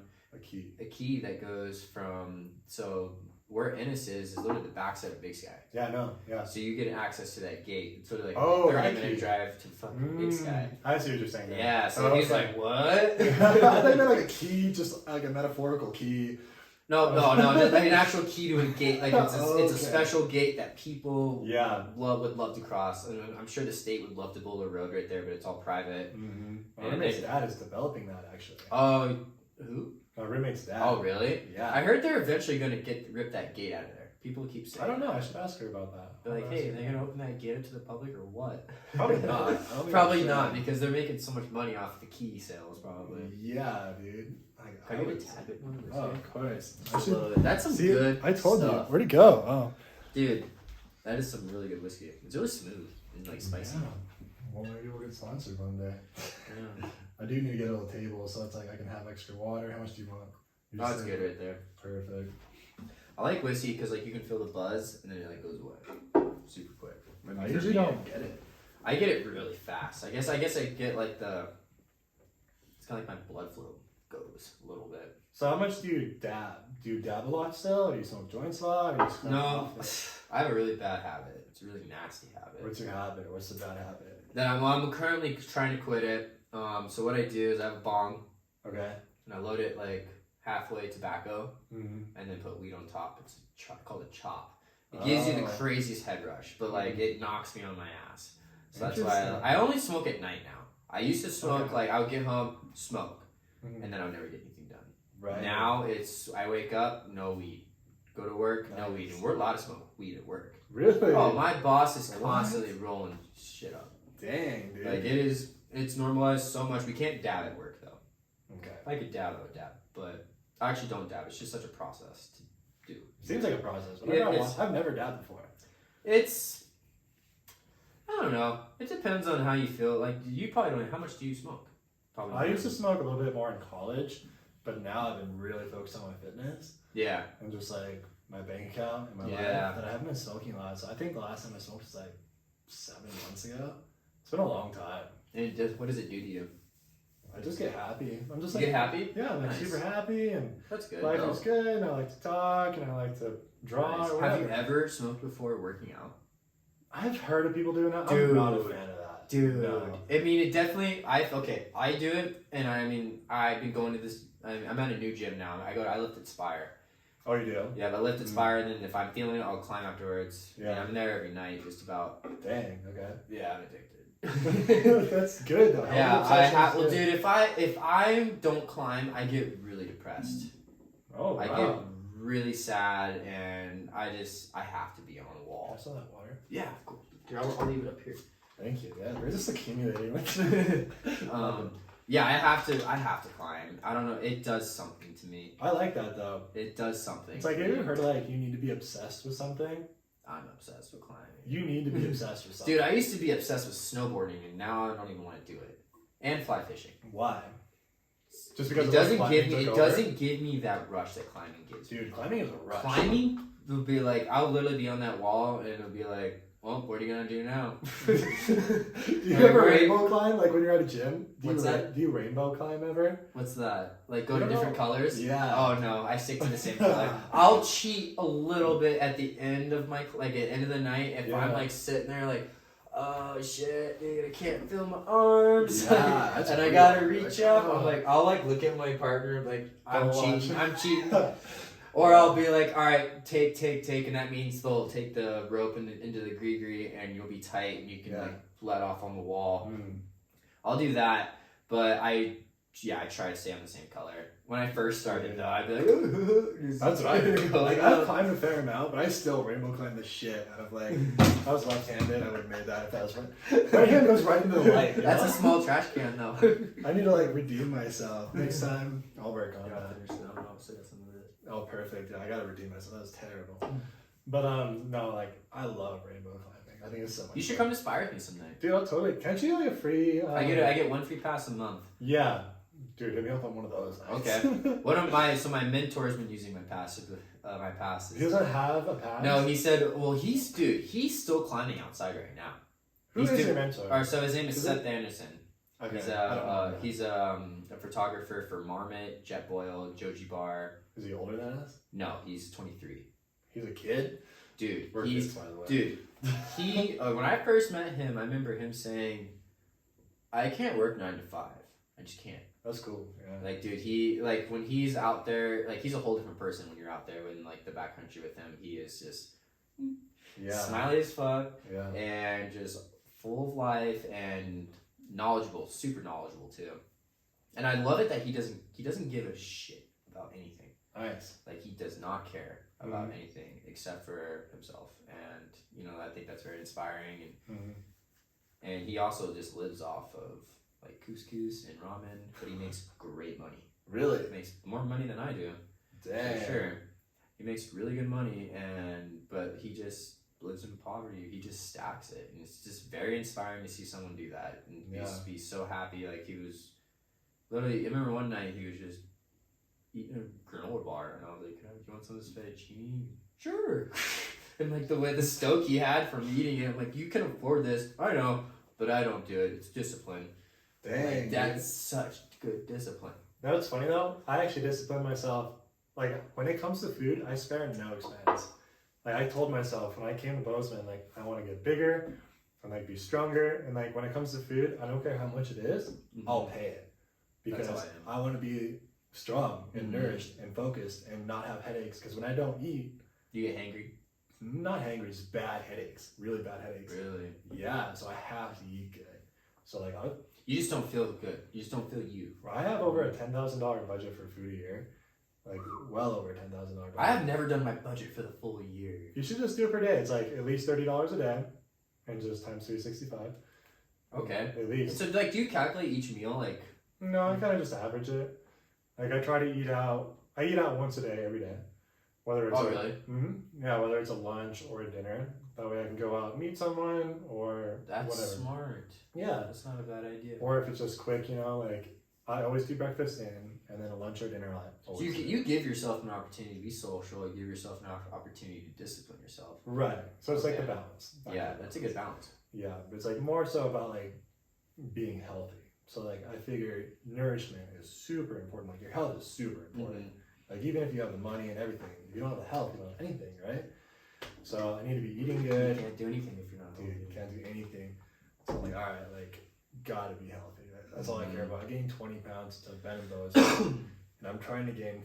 I'd like to gain 20 more pounds. Like when You're probably gonna eat a lot since you're so tall. Dude, I actually grew too. So you grew? How? Yeah. Tell me how. So, I don't know. Like no, I'm kidding. So when I came here, I was like 6'4". Now I'm 6'4.5". And you're a half inch. Yeah, but when did you move here? 2.5 years ago. Okay. So and I was 178, and I was like, dude, I feel like you were here before. Were you coming down to visit a lot though? No, not at all. I feel like I saw you before that, but I was also when I first moved here, I was drinking a lot. I feel like I saw you like I always see you randomly. Yeah. When did I see you? When did you move here? I moved here in 2016 on Valentine's Day. But yeah, I moved here in 2016, and yeah, best decision that I've ever made. I actually like calculated decision for Bozeman. Yeah? Yeah. So I'm glad you really like it as much as I do. Because like I calculated it in like such a fashion where it's good healthcare, it's clean, there's not a lot of crime, it's healthy, like I can. The pay's super up. Yeah, if you're good at what you do, it's like I don't know. I'm starting to realize if you're trying to start something right now, it's kind of hard, but it kind of depends. That's why I like to have my main job that pays all my bills, never worry about a bill, but also still like have enough time to start something. But it's like there's so many positive things that I think people are gonna migrate here for. Okay, for one, the energy here. It's good. It's amazing. But I want to keep growing it. And some people are against it, and some people aren't. How do you feel about this place turning into a big city? I want it. Me too. I want Montana to have one, not the Billings. I don't think that's a big city. I think it's a trash bunch of people. It's a trap house. Billings is a giant trap house. Not about it. I want like a real beautiful city. Like we have, so Bozeman's going in that direction. I want it to be. It's going in that direction. Yeah. One of my buddies does glass out here, and he's already told me like his owner is affiliated with the city, and they already have plans to start building some big buildings on the other end of Keggy. They're selling glass? He installs glass. Oh, okay. I thought you were talking about like glass for pipes. No, like windows. Okay. Like industrial windows. He does a lot of windows up in the condos of Big Sky. Oh, those dang. big buildings. He's making some money. Oh yeah, I'm pretty sure he gets like $1,000 bonus like every 2 weeks. What? Yeah, he's loaded. It's insane. From seeing him grow from like the past 2 years, it's insane. Dude, it's like whatever job, yeah. It's like he slave works kind of, but his owner. So what? But his boss is the owner and spoils the shit out of him. Like, yeah, you work hard, you're gonna get rewarded for it. That's what I'm starting to realize. Like it's tough though. Like some jobs are like slave jobs, but they make bank. And I don't think you should ever look down on any job, no matter what it is. No matter what age a person is, no matter what they're doing. I don't care if they're cleaning, installing, or pouring concrete, whatever they're doing. They're working, they're productive, they're developing a skill. They're also building themselves up too. Yeah, dude. It's like I hate when people look down on people like, oh, you're installing Windows? How stupid is that? Dude, I like to eat McDonald's a little every once in a while. Yeah. I don't even think about that when I'm in the drive-thru. I'm like, this guy's hustling. He's trying to make it work. Yeah, exactly. They're hustling. Maybe I'm a little farther than him, but who knows? People can leap over levels, leap different levels. Dude, some people have like 5-year plays where it's like they're stagnant for 5 years, but like they've been like meditating for 5 years on that jump for that 5-year overnight success. It's huge. Dude, I just found some stuff out today from one of my old coworkers. So, do you know who Duncan Trussell is? Don't think so. He's been on Joe Rogan a lot. He's very psychedelic. If I saw him, I'd recognize him. Is the episode when they were wearing the NASA suits? Oh, that guy. That guy. Yeah. So a girl I used to just work with, I remember she was always just like super upset. Like she wasn't happy where she was at. And she said, screw it, I'm moving to North Carolina with my boyfriend, we're just gonna wing it. Happened, no, she loved Duncan Trussell too. Okay. Apparently a job opened up in the past couple weeks that Duncan Trussell needed a nanny. She got it. She got it? She got it. Wow. And she had, like, I remember working with her, like, and she would always talk about, like, I just want to be around this guy. Like, I just wish I could be around, I love him so much. Mm-hmm. I found out today she got the job. Good for her. And I was like, the universe can do so much. And you can do so much if you put your mind to it. And I thought this girl was, like, not going to get as far as she, like, I didn't think that she was going to get this far. And to see that this happened changed my whole perspective on shit. Mm-hmm. Like, it was insane. And it just shows that, like, if you have the faith, if you know you're a good person, even if you're in the hardest times, like, just have faith in that stuff and you can get it. I think there's a level to that for sure. I'm at the level where I believe in 100%, like, you have to have the faith, you have to have the vision, but also, like, you need to take action. Like, you can't just sit around. You can't just sit there and think about it. You can't just think as hard as you can and it's gonna come true. No, like, you have to for sure. Like, you have to see the vision, accept it, believe in it, and like, you know it's gonna happen. But you gotta take the steps and take the action too. A good exercise I've been doing with that is you know where you want to be. You have an ideal goal. Yeah. So think of the mindset you would have when you're at that goal. And then when you're at this point now and you're sitting there and you know what to do, like what would you think this person would do at this moment? Right. Like for me, I want to make good money. Like my goal is I want to do something with climbing. I don't know what it is. I know like I want to do something with it. And I can't think of it right now, but I have faith the universe is going to present that to me. And every time I think about it, it's like, well, just keep climbing. But when I'm doing stuff, I'll think, well, I kind of want to be a professional climber. What would a professional climber do in the situation? Right. Or like I've heard someone also say like, oh, I want to be a millionaire, but I'm not a millionaire. But then they get into a situation. It's like, well, what would a millionaire do? What does a millionaire do throughout his day? How do you think a millionaire acts? Is he going to sleep until noon? No. Right. He's going to be up at 4 a.m. Does he look at his phone every day? No. Doesn't look at his phone probably like for 5 or 6 hours during his day. Right. Like, just think of like, okay, if I'm gonna be what I want to be and like my goal, I need to start getting into that mindset and like picturing how should I act about this type of things. That's helped me a lot. Yeah, I think a big one that I do is like the 1% at a time, or the stepping stones. It's like no matter what, every day I'm gonna take one step towards it. Try and be 1% better every day. 1% better every day. One step towards it every day, no matter what it is. Like, get rid of those bad habits. Exactly. No matter what. Like, we'll just use the podcast as an example. It could be as small as getting the table and the chairs ordered, or getting the light ordered. You're one step closer. Every time you do that. I'm like, ooh, then the map came. I'm like, then the map's up. Then the table's here. And then the lights are here. I'm like, wait, I'm ready to film. And you're plugging in stuff, figuring out how it works. I'm like, oh, like I'm ready to film. Like, oh, my mics are here. Like, I gotta figure out the audio. All right, cool. Figured that out. Didn't work. Doesn't matter. Gonna keep going no matter what. No matter what. All right. Nothing. Don't let anything ever stop you. You can't. You're gonna have walls. You're gonna fail. That's one thing I've also learned this last year. I used to, like a year ago, I would never accept failure ever. Yeah. Ever. And then now I want it more than anything because that's how you learn. Interesting. I like that though. Dude, you have to fail. You have to, like, dude, Michael Jordan was cut from his high school basketball team. I remember that. Yeah. And look at him. Like, there's some, like, that's just one example. Okay, here's a question. Do you think you have to fail at your goal, at your job, or do you think you have to fail at other things? No, you need to fail at your job. I failed making rosin. I remember, like, I just won awards. And I've been doing it for, like, 3.5 years now. How did you fail making rosin? Like, thinking, oh, I'm going to win this. Telling myself I'm going to win this. It didn't even place. Just because, like, your product. And dude, the one time I enter something, like, I knew, like, oh, this is probably some of the best stuff I've ever made. Let's see what happens. Entered in. I went to Zion for a week. Phone was off. I get back into service. Boss blew me up. Ooh. Photos, missed calls. You won 3 cups. Nice. Not even expecting it. Oh. I was like, okay. Like, it's over. That'd feel good. Oh, I didn't know what to feel. I didn't know how to feel. Like, I wasn't expecting that. Like, definitely made me tear up a little bit because it was something that you're not expecting just happened. Mm-hmm. And yeah, that helped me a lot with work too. Like, I think my boss finally was like, okay, he's the real deal. Yeah, no, dude. I mean, I'm sure he thought of that before, but now he's like, okay, Zach's serious about this. You probably saw that like at that first coffee date. Yeah. You know, when he first hired you, like, and like when you keep progressing and like you were doing everything correctly, like I was about to tell you something earlier. It was like I remember who you were at 16 and like who you become now. And like I always thought you were an amazing kid at 16. You were so nice and fun to be around. We got along really well then. But like even now, like seeing who you've grown into, I'm like, holy shit.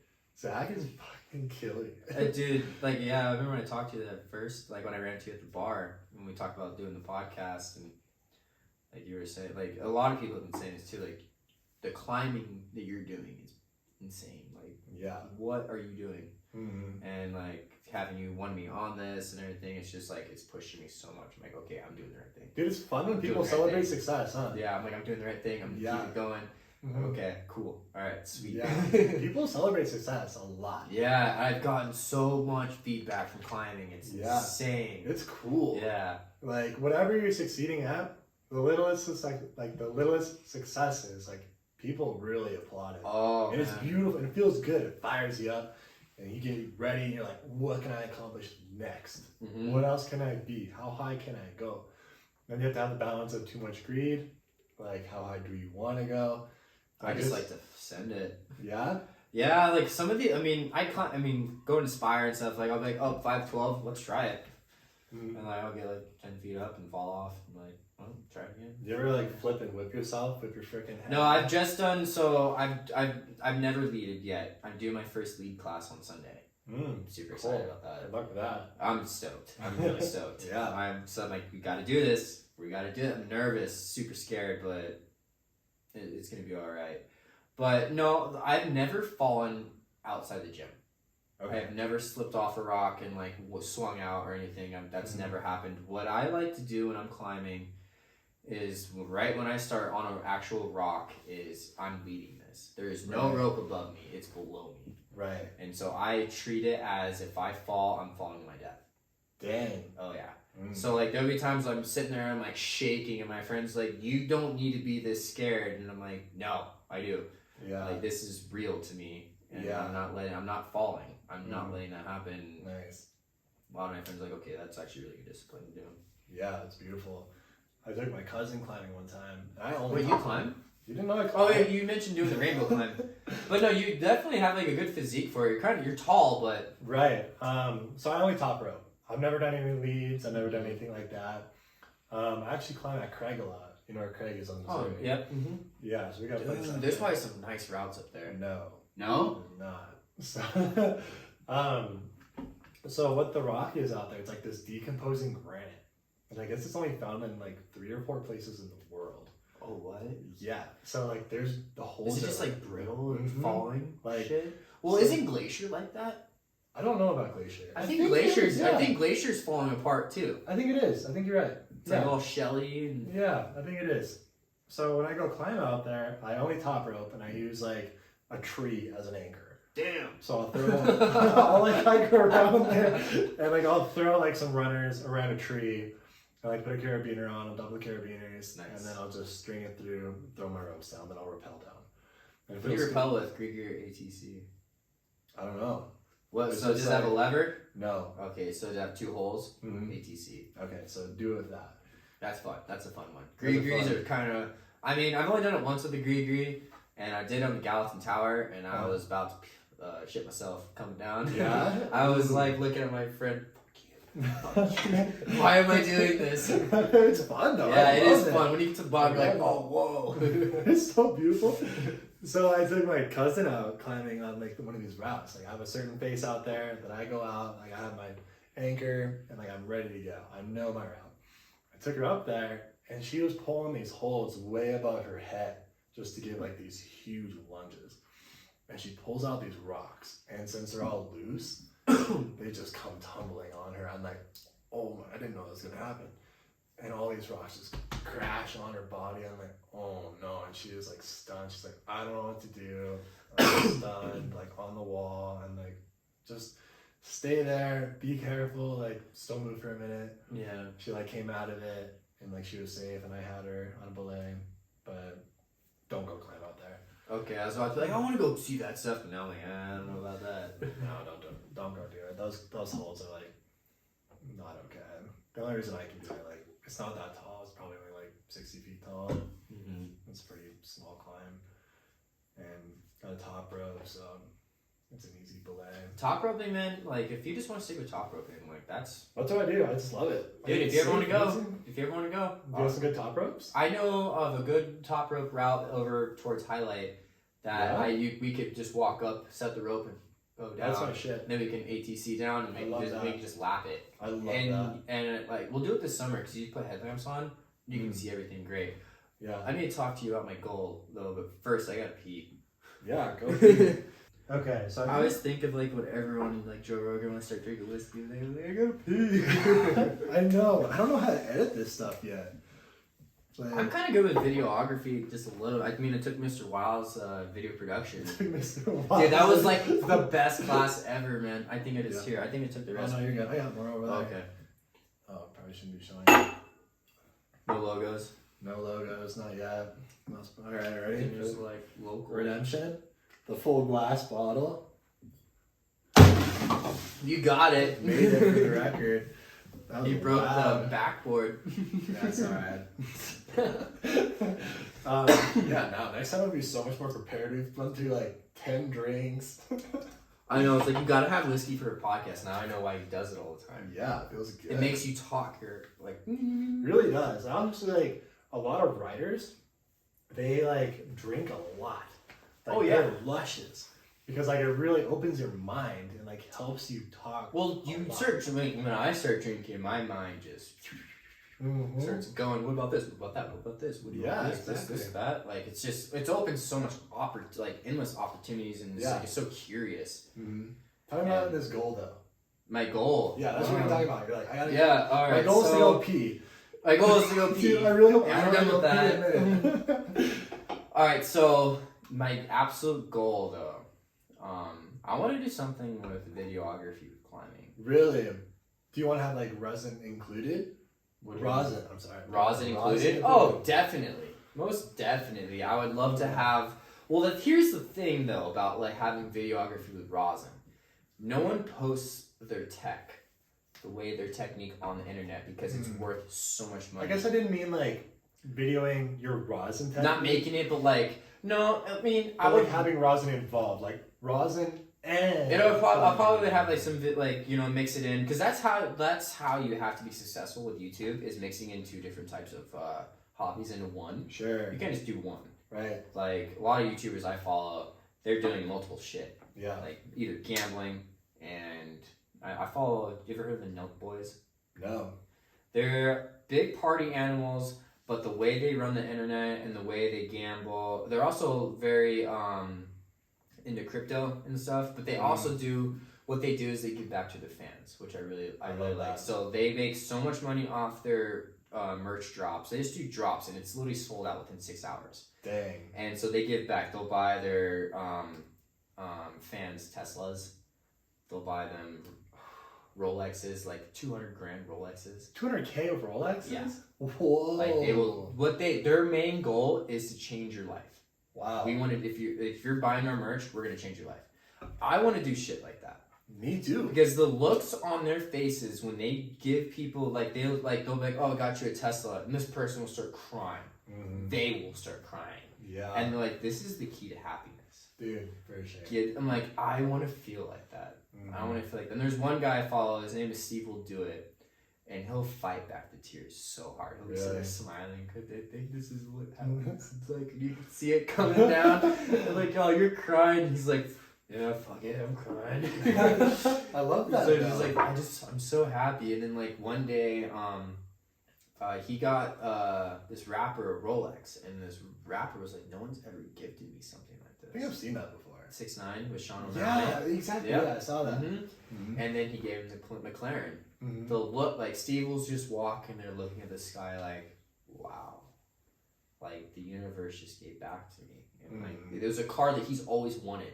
Yeah. And he wasn't even expecting it, and like 10 minutes later he has it. Right. And it's right there. Isn't that crazy? Like I just want to bless someone's life like that. I want to see look in their eyes like, wow, my life's changed. Yeah. And I did it from something I was inspired, like something I love doing. And I made the money and I did that. Like I want to go buy my mom her dream car. I want to go buy my dad his dream car. I want to buy my brother his dream car. And like just support all, like I want to buy my friends, like my friend Seth. If I ever get, like my client mentor, if I ever get loaded with money, I'm gonna buy him like anything, like the nicest car that he can go and do it, like any of his clients that he wants. And I want to support him because he supported me. Yeah. Like he changed my life. I want to change your life. Support is important. Like we were talking about, I have a completely aligned mindset, except I think I want to take people abroad. Dude, yeah, just change the life. Because I think people carry those stories with them forever. They keep retelling them to their friends, to themselves, the way it changes people. I can't believe the changes that go on in people. It just keeps, you start a chain, it's like a chain reaction. Exactly. You start it and it keeps going. Yeah, so I'm like, you want to give out cars and all these things. I think I want to give out trips to Egypt.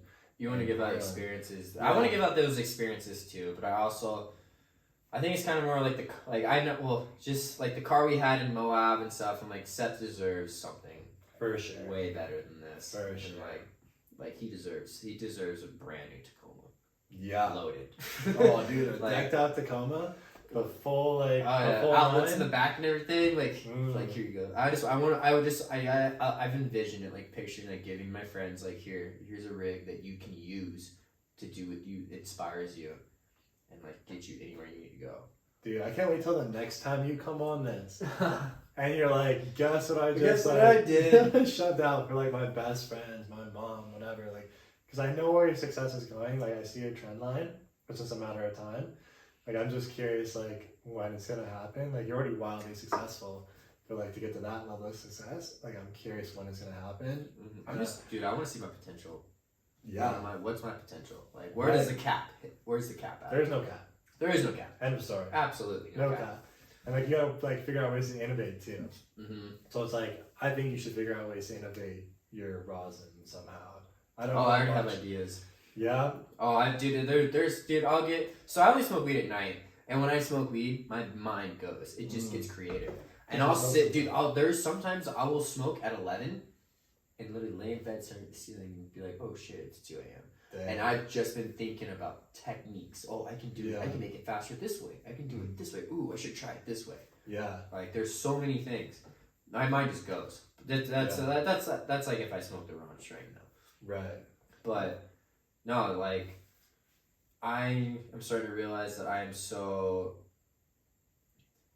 Everything I do, I'm so into. Like I have so much inspiration towards it, even when it comes to cannabis, climbing. Right. Not so much snowboarding anymore, but development of yourself. Development of myself. Exactly. Trying, because I was striving to be the 1% better. I heard Elon Musk say one day, like, why not 10? Oh, whoa. Why not 10? Yeah, you might fail, but at the end of the day, I think I heard that too. Actually, it was kind of something along those lines. I was Goggins that said that. Elon also said too, like, you have a 10-year goal. Why not shoot for it in 6 months? That's what it was. That's what it was. And then, but I also have heard him say, like, you strive to be 1% better. Why not 10? Yeah, you're not going to make it, but it's better than 1. Right. Like, yeah. Wow. That's what I told people with money, though. Crazy. So like, I was talking to a buddy recently. He's like, my goal is to make $100,000 by age 30. And in my mind, I was like, oh, that's great you have that goal. That's a good mindset. But in my mind, I didn't have the heart to tell him. I was like, it seems small. That is, 100 grand is not that much. Dude, you can spend 100 grand really fast. I can spend 100 grand, pretty quick. Really climbing gear, going to trip, basically. He spent that way too quick. And I was like, what's your goal by 30? And he just hit 30. And he's like, I'm not there. I'm like, that's okay. Because my goal is like, I aspire to have my first $1 million by 30. Hell yeah, that's a good goal. Yeah, it's not bad. I'm like, but even if I don't make it, I should be a lot closer somewhere in the 6 figures You know? Yeah. Like his goal is to hit 6 figures by 30. I'm like, my goal is $1 million by 30, which is gonna happen. But You tell yourself it's gonna happen. I know it's gonna happen. Like halfway there, gonna happen. Dude, you're halfway. Halfway there. Dude, hell yeah. Like, all right, we gotta make it, which is gonna happen for sure. But it's like this is a big setback. Like it's a setback that's gonna launch you forward. Exactly. And it's like the faith thing of like have faith. Yes. Having faith. It's like 100% having faith, jumping like oh my god, because like if this doesn't take off, like I'm like kept my job making X amount of dollars, which is not that much. Like could have took a really bigger job just so I can go be a millennial and go podcast. But it's like something with fulfillment and happiness. You like, step into that unknown, man. It's beautiful. Amazing what you can get out of it. It's so beautiful. That's kind of what I did with climbing. Like, one of the reasons why I didn't want to climb is like, oh, it's so expensive. All the gear's expensive. I'm already into fly fishing. Everything's expensive. Well, turns out you gotta spend money in order to get ahead a little bit. So. Oh yeah, you do. Now looking back on it though, I'm like, I should have bought more gear. Yeah. Well, now you can. Yeah, now I can. Buy more gear. But gear is so expensive. Whatever you're doing, dude, everything is so expensive. I have friends that I argue with, and they're like, I gotta save more. I gotta save so I can buy it. I'm like, yes, but you also need to make more. Mm-hmm. And like, you need to figure out a way to level up. How are you gonna level up to make And the more? only way you can level up is when you step out of your comfort zone. Yeah. Absolutely. For Step sure, out, dude. get uncomfortable. Step out into that zone, get scared. Get really scared. Dude. That's why I climbed. I remember being up on that wall that's like shaking. You know, they have this term called Elvis leg too. Oh yeah. Your legs just starts going like. Yeah. Do you have any like goals to climb abroad? Oh yes. I mean, I definitely want to go overseas. I don't know of like any good meccas abroad right now.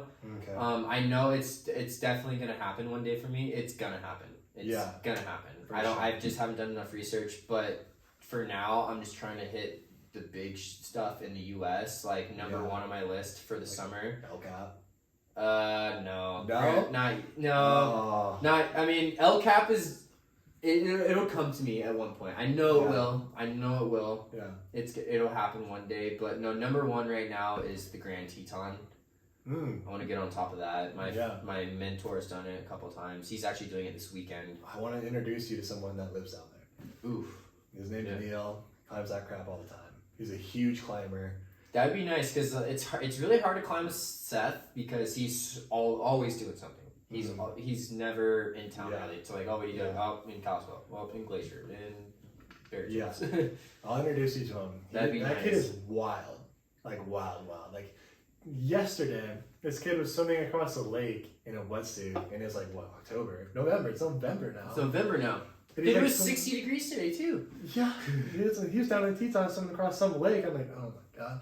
Wow. That kid is wild. You love him. So he climbs all the time. He's a mountaineer guy. Like I think he's a guy. I need to go down to Jackson. I haven't been down there in a minute. He lives down there.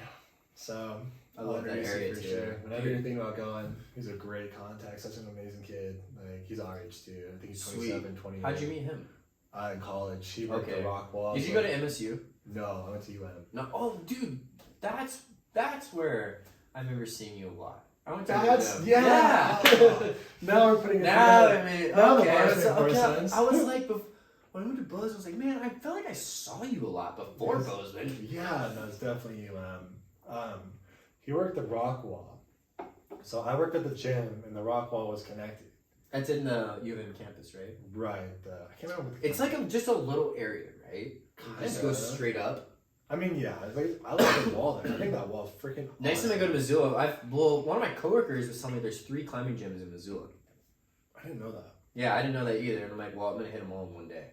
Yeah, you can probably do that, for sure. Oh, I'm going to. Yeah, I know you will, for sure. I'm like, oh, I'm going to do 2 routes on this one, 2 routes on that one, and go to the big one at the end. Except, are you going to do it alone, or are you going to bring someone? I might try and get my buddy, remember Alex? Yeah, Robinson? I might try and get him to come out there and belay me, but if not, I'm totally fine finding someone like, hey, you want to belay me? Oh, especially a girl. That's the way to do it. Amen. I was gonna say a lot of them don't have those self-propelled. What do you call them? Self-blaze. Self-blaze. You can't use those at climbing gyms though. They have they have the autoblaze. Autoblaze. I thought you were talking about the ones that you can actually like top rope and then connect it to your rope and it'll catch you. Autoblaze. I hate autoblaze though. I don't mind them. I hate it because it pulls you up. Oh really? Mm-hmm. I guess I didn't really pay attention to it. It helps you up that route. Yes, it's nice if you want to like. I mean, I lap like 5'10s and some 5'11s. Mm-hmm. If I want to hit like a 5'13, I'll autoblade it and just to get an idea of how to start it, and then I'm like, okay, top rope me on this. The reason I don't like autoblade, because like when you're gonna fall off, that's my favorite part. I'm like, ugh. Like I just don't trust it as much as a person. So what I do every time I start autoblade, I'll connect to it and I'll take it and I'll yank on it, and if it goes straight back up, it's not good. Really? It should take a little bit to go up. And then I'll be like, okay, audible is going to catch me, but I love the butterfly feeling. So when I get to the top, I only do that. I'll like get to the top and like look around, make sure no one's paying attention. Yeah. I'll take in slack and then jump out. Dang. So you fall probably like 5 feet and it. Ooh, I never tried that before. So when I first started climbing indoor, I remember getting on top of the auto blaze and being like, I'm gonna climb down. I don't want to jump off. And then it worked up to like pushing off, and like woohoo! And then it catches you. And then now like I push off, I'm like that's nothing. And so I'll take in some slack and jump off and. I call that stage 3. I'm at stage 2. It's kind of falling off. I'm like, oh my god. They only fall for like a foot, and then. Yeah, but still, you're like, I don't trust this freaking machine thing. I was climbing with my buddy there, and you know Mauricio. Yeah, we've been back in a long time. Oh, he lives here. Oh, really? Yeah, he's lived here for a while. That's honestly one of the reasons why I moved here. Oh, wow. But I was climbing with him, and he was talking to one of my friends while I was climbing, and I slipped off on a top rope and almost hit the floor, like swung out. And he was just like, "Oh, my bad, bro." Have you seen Point Break? Point Break. I've heard of the movie. You haven't seen it? Oh, dude. It's alright. It's not like amazing. But there's a scene in there where they go climb this waterfall. And I want to say it's in South America. I can't remember where it's at. I need to look it up. Dude, there's some of the craziest climbing all over in that area. Really? I was watching here. I gotta look it up. I was watching this one guy climb on YouTube with my roommate today. In South America? No, it wasn't in South America. You might know. I'll show you the name of it.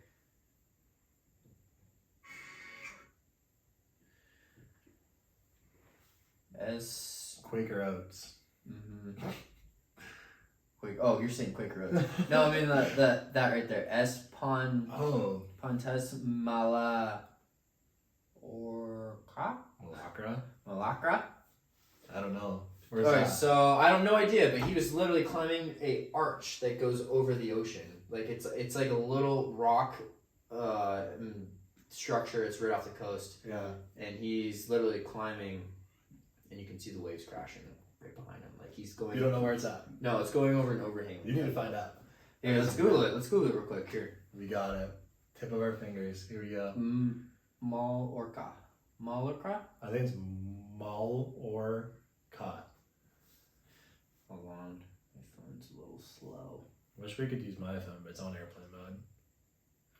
And Right, recording. M-A-L-L-O-R-C-A. Hold on. Let's point at this.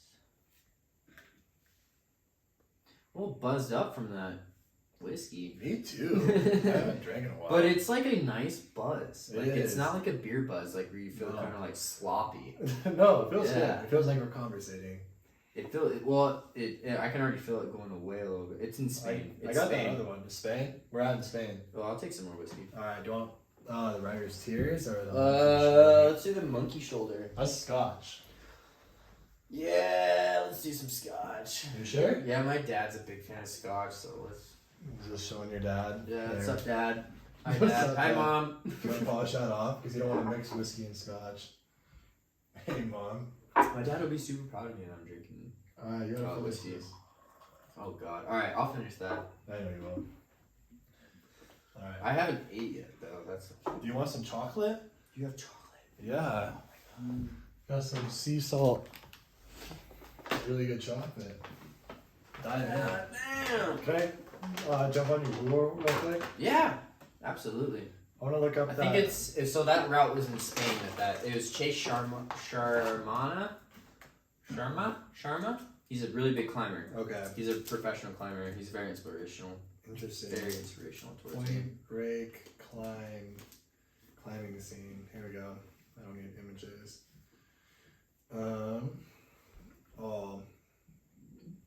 Where do they find the point? Well, I have the privacy screen, so I can't see. All climbing scenes were done in real life. No CGI. Bodie goes. Oh no! Come on. Where's the waterfall scene in Point Break? Angel Falls, Venezuela. Angel Falls, Venezuela. Oh. So that was beautiful. I want to climb some shit in like Egypt too. What? Like what? A pyramid? Mm-hmm. You can't climb the pyramids. I know. You can. Okay, do you know one of my secrets? So that's like one of my goals is to climb the pyramid. I've been to the pyramids. Take me know with that? you. I'll do it. Yeah, you have been to pyramids. That on your photo inspired me to go there. Really? Yeah, when I saw you, I was so like, happy fuck, to I hear wanna go out that. there. It just lit me up. Oh, I love that. So there's 3 places in the world so far that have filled me with the most utter feeling of like, I can't even explain it. So you've been to like 30 countries, right? Been to 30 countries. So this is your favorite you're talking about? No. So 3 places have felt the most energy and the most like empowered. Mm-hmm. I could not believe the power I felt in myself and in the place. And the pyramids are one of them. Really? I got there. I literally hugged it. I hugged the pyramid in the stone, and like I have never felt more at home. Like than the. Usually, like as soon as you touched it, you could feel it. As soon as I got to like Wow. the vicinity, like through the gates, I could feel the energy radiating off of the pyramid. Wow. I'm Now I really want to go there. Dude, Now I really want to go there. I'm very energy sensitive. Same. So like, Same. You pick up on people's vibes really well. Dude, Yep. like certain girls, like if their energy's not there, I'm not about it. Mm-hmm. But with the pyramids, dude, I've never felt a more loving, empowering energy, a strong energy. And I was like, I want to build one. So one of my life goals is You're gonna build a pyramid? That's one of my life goals. I want to build a pyramid as big as Giza. What is your theory on how they build them? I don't know. They're pretty huge, dude. When I got there, I was like, they built these, and they literally told us. So I had a tour guide. He was Egyptian. He was really cool. Yeah. And I could tell you stories about him for days. But they were like teaching us how they built the pyramids, and I think they kind of have a script, like a little bit. Well, Like, then, this so is they what you go need. off, this is this is what you need to tell people. Like not whatever. Like this is what you need to tell them. So they told us that it was by the slaves. Like slaves built the pyramids. Fuck. What did you think it was?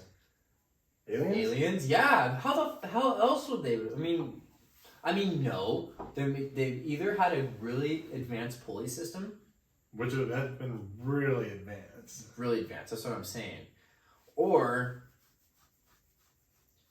there was just some strong ass motherfuckers that were that time. No, dude, there's no way. Like, I've seen like drawings.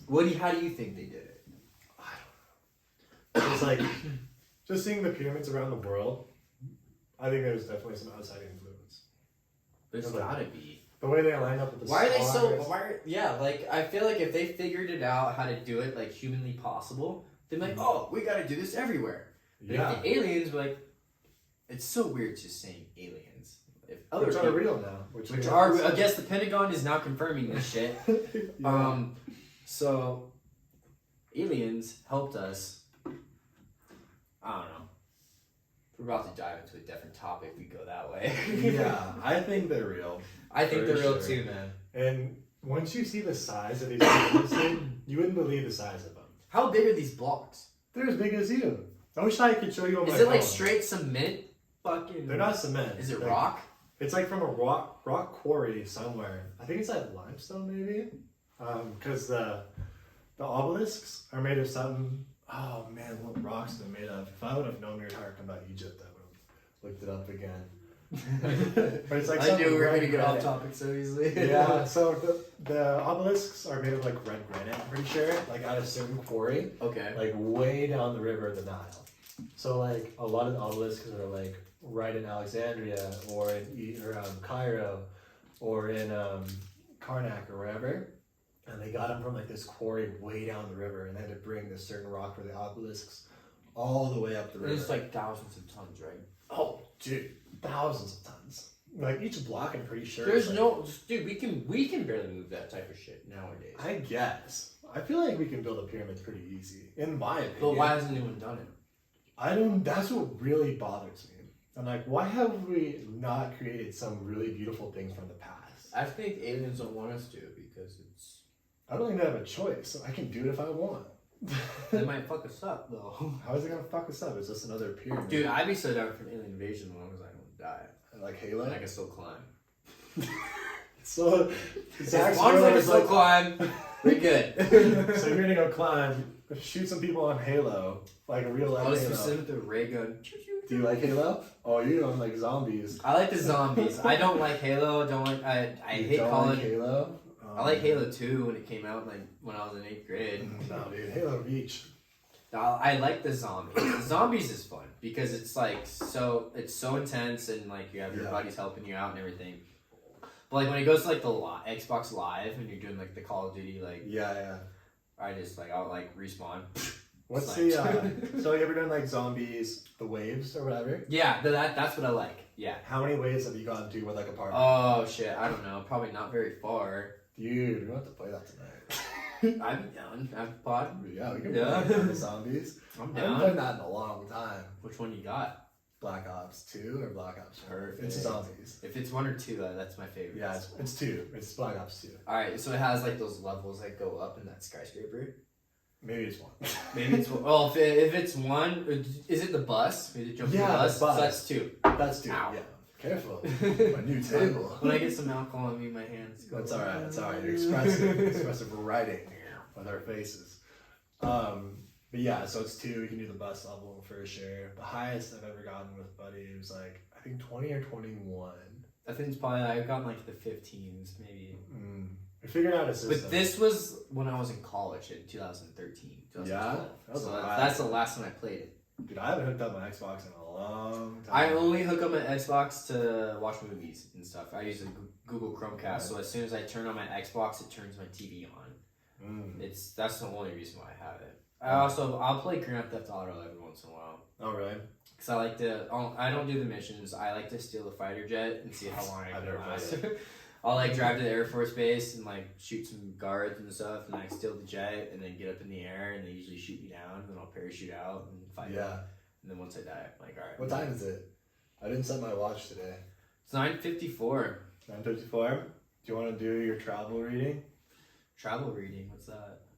Your future travel? Future travel. On your yeah, cards? absolutely. Alright, I'll grab your... I also didn't talk about any, there was one thing I forgot to talk about.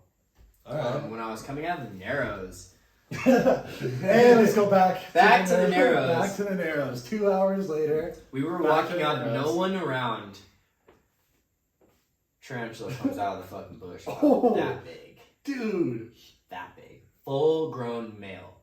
Just walking like. Is he poisonous? Oh, yeah. Oh, and I put my camera right about that far away from him. I wanted to touch it. I was not freaked out at all. Why? They're only poisonous if they bite you. No. They're only poisonous if they get freaked out and they'll get really still and they shoot their hairs out. Right. That's the only poisonous part. Weird. Well, there was a ranger guy behind us, and I was like, "Oh shit, look at this tarantula!" And the guy was like, "Oh yeah, full grown male right there. It's a beauty." And this spider was so chill. It was like walking up to me, like putting its arms out and everything. Ooh. And I was like, "How do you get to it faster?" And the guy was like, "That's full speed right there." I'm like, "This is the most gorgeous animal one of the most gorgeous animals I've ever seen in my life." Yeah. It was weird. You could see the big old legs coming up. Yeah. And I don't know. I kind of want one. I want a pet. It's so cool. You have a pet. You have a dog. Yeah, that's the problem. That's the problem. Her name is Stella.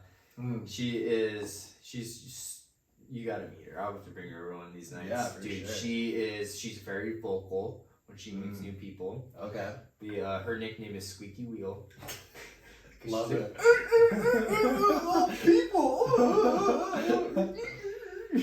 She's amazing, but if she sees little critters, she wants to destroy them. Oh no. You cannot have a tarantula. Oh yeah, if she sees that thing, she's gonna destroy it, and then Yeah. Bobby die. Yeah. So For sure. no, that was the first tarantula I've ever seen out in the wild too. I've never seen one in the wild. Did you see it on my Instagram when I posted it? No. I didn't. I'll have to show you a video. Yeah. It was very wild looking. I remember I came around the corner of the trail and I like went back. I was like, Seth. He's like, whoa, what is that? I'm like, that's a tarantula. Did you see any other like animals like? We saw. Dingoes? We saw. You saw a dingo? Oh no, dude. Okay, no. We got. Okay, so second night in Zion. I completely forgot about this. Yeah. I'm so happy you reminded me. So second night in Zion. No, it was the first night actually in Zion. It was the first night. It was after driving all night. Yeah. And we got there, smoked a couple bowls, passed out, ate some food, passed out, and literally right as me and Seth are falling asleep, like dozing off, getting into like dreamy land, we hear.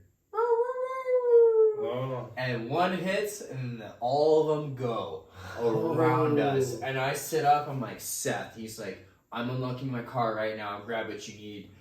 I'm like, oh, what do you grab? He's like, I got my baseball bat. We were surrounded by coyotes. Oh my. Surrounded, like, and they were howling for like the next 2 hours. They do that. I'm like, oh shit! Like, and they're getting closer. Yeah. They're getting closer and closer every howl. And all of a sudden they stop. They just stopped. Dang.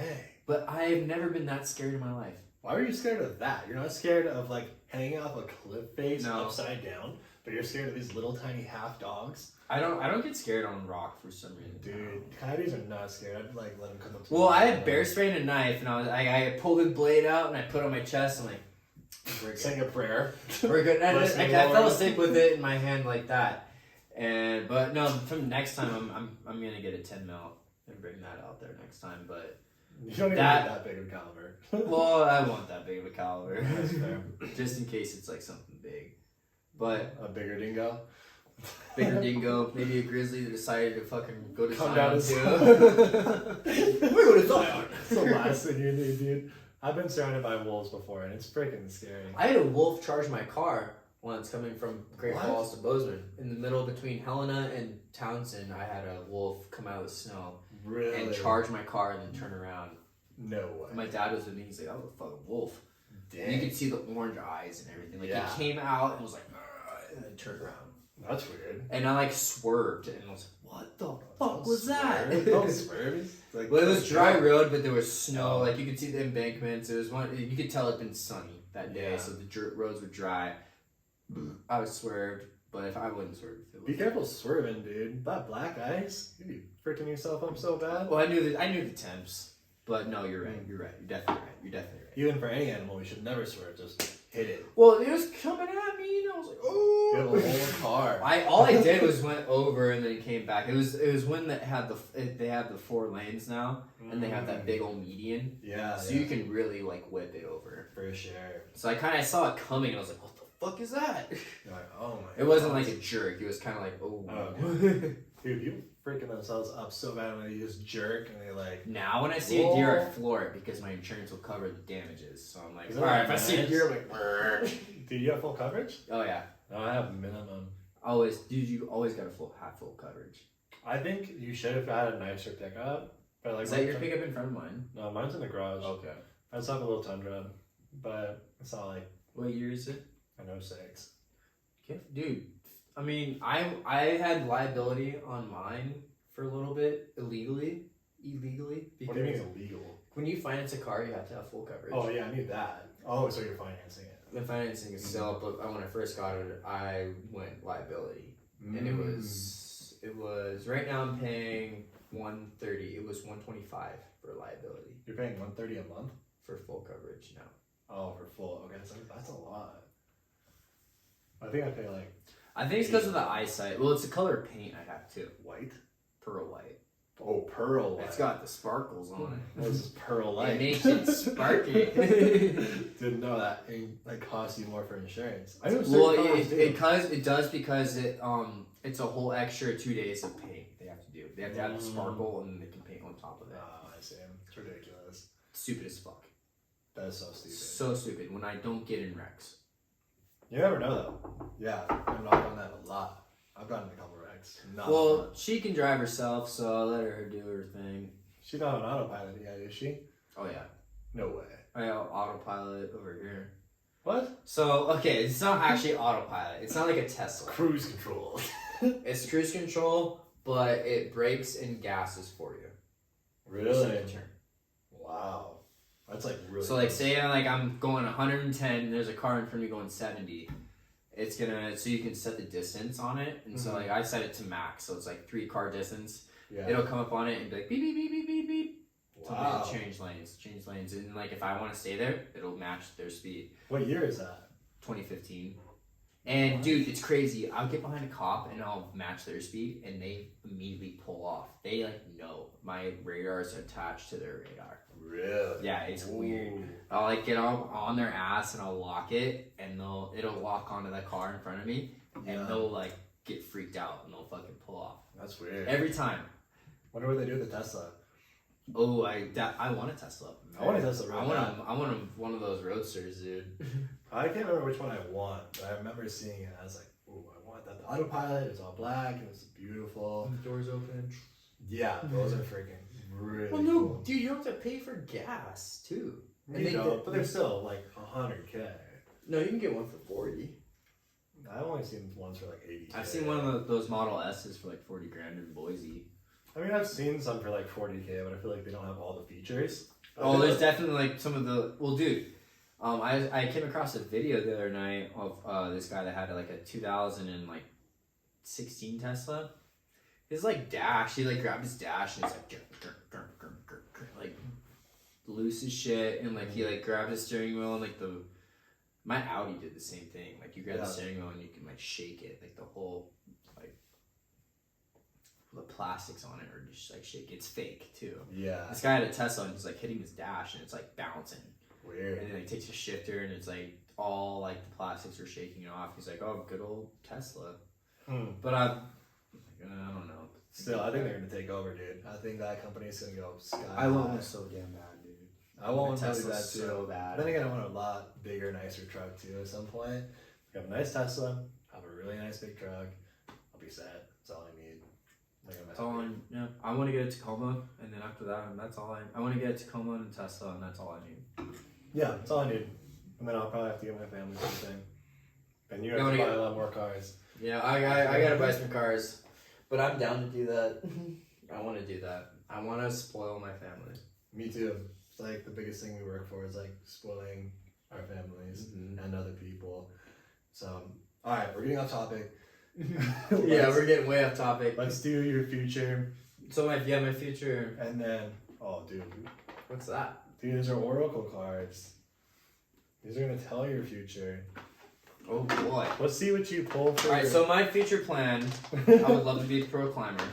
Right. Professional. I want to have ambassadors, like Black Diamond and stuff. Yeah. And there's no reason why I can't have it. You for sure will. Let's see why. I'm gonna have it. Have it. I want to start a videography. I want to have drones in the air. Ooh, yeah. Videoing every movement. Yeah. Like, not like someone sitting there on the rock. I want every shot, like when they start moving, the camera knows, like, oh, it's like as soon as they see the person move, it starts filming. They have those, yeah. So as soon as it gets every shot of them moving, so like you get the shot of them going up the whole route, but it's like time lapse a little bit. Yeah. I want to do that, but I also want to get what I've seen that no one's done yet is literally spend a day, TR, like get a rope up on a route, and hook up lights on the route. Ooh. So at night, get the drones up in the air, have lights up on that route, music, and we're out there having a great time. Dude. Just like, who's next for this full send? Sign me up. Get it. Let's go. And go, and this music's fucking bumping. Like you can literally just like stop and sit there and like start dancing and shit. Yeah. And then keep climbing. I want the way people have made climbing is like so intense. And so, like, it scares people. It does scare people. I want to promote climbing. Like, no, you can go out there and have fun. You can drink, smoke weed. Like, I don't smoke. I mean, my first climb, I was pretty high and drunk. My first climb. But, like, once you, like, do, like, a pretty easy route, like, oh, yeah, if someone's TR, like, top roping, not TR. Right. top roping it, or it is TR, I guess, not trad. If someone's TRing it, like, yeah, why not? You know, like, that's my goal. I want to promote climbing. Like, let's make it fun. Let's not make it so serious that it needs to be. That's why I like to climb like top ropes only. Yeah. Like, it's just fun. It's like we go out there, we have a great freaking time. It's not that scary, and we're just like having hammocks going. We have speakers going. Yeah, hammocks. Like, you can just chill. And, like, I love it. Like, I'm climbing. Like, Zach, no, put your foot up over there. Left. There you go. Fuck yeah, dude. You got it. That's the best feeling ever when someone does that. I love your passion for climb, dude. Except I want to see you take it international. So the next time you come on, I want to see you like with a big travel story from like a climb internationally. Oh yeah, like, dude, come I back will. with a really big one. And then, like, I want to see some of these goals realized. I want to go down to like Mexico and stuff. I know there's in like Belize and stuff. There's definitely. So. I'm trying to figure out where to go for Christmas this year. I'm thinking Belize or. Belize is sick. I've never been to Belize. My boss has been up there a couple times. And just seen the photos. It looks great, and it's like it's like super cheap to go out there too. I guess they talk a lot of English too. A lot of English. Yeah, they do. People. So it's like super easy to get around. So I'll I probably heard the weed sucks, but I wouldn't know. yeah, but who gives a shit? All right, so here's what you're gonna do. You're picking 3 cards wherever, and then just go boom, boom, boom, and then we'll look at them. 3 cards, and then lay them right here. Yeah. All right, I'll start over here. Then we gotta interpret them. Here's 1. Uno. Dos. Dos. And then tres. Triad.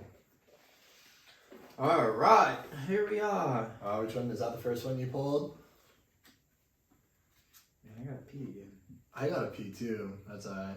Yeah, let's wait. We're almost done. Yeah, we're almost done. All right, I got 18, which is Magic Stream. 14, Ride the Wave. 29, Coming to Life. Okay. Everything I just went through this past 6 months because, like, love that. Especially this Coming to Life. Yeah. All right. Ready? Here's some Magic Stream.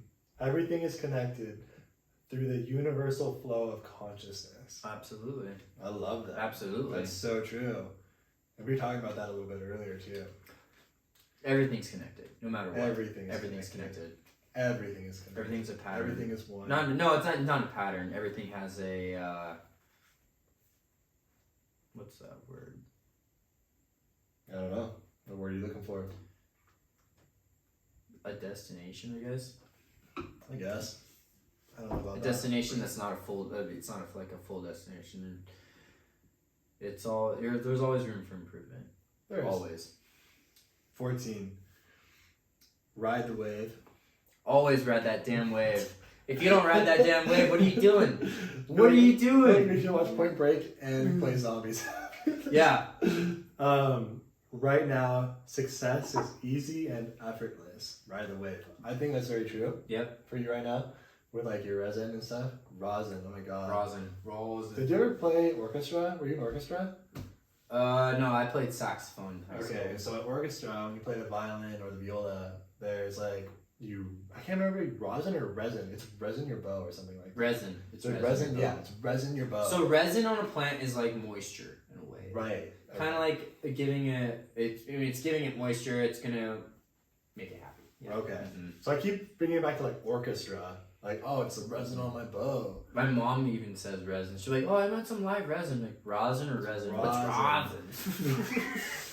Like, mom, that's what I make. Oh, yeah. But I keep going back to that. But I think that's like really you. It's like really easy right now. You know what you're doing. You're very experienced. It comes so naturally. So easy. Like you think about it and like you're very passionate about it. So I think you're gonna grow with it too. But I think that's a good sign for you. That's gonna be the start of that's gonna make me able to climb full time. Right. Exactly. Alright, it's 29, Coming to Life. Ooh, so we're riding away right now. This is the one that I came to terms with in the past month. Yeah, well here you go. Coming to life. Something beautiful is being born in your life. Absolutely, I can feel it. Dude, did you feel that was like a pretty accurate? Oh, I feel like all these are 100% accurate. Dang. Accurate is I love that one the most. Like, Coming to Life, honestly, like I thought I kind of like figured it out when I got out of Zion, like back to Montana, and that was just the start of it. Mm-hmm. No, I came to terms with a lot of hard stuff in the past couple weeks. Yeah.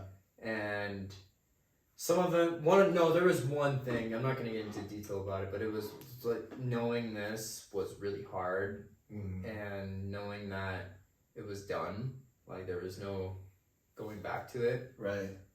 It was hard like that first night, and then the second night, it was life-changing. Like it pushed it.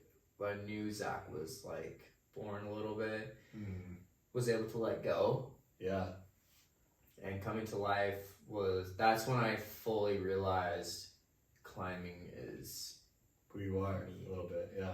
Me. But it's gonna lead me to where I need to be in my life. Right. So that's when it fully set. Like I want to be a pro climber. I don't want to compete. Right. I want to be professional, but I just want to be like one of those guys, like people like, oh, Zach, he has a really good time climbing. He like does crazy stuff, but it makes it fun.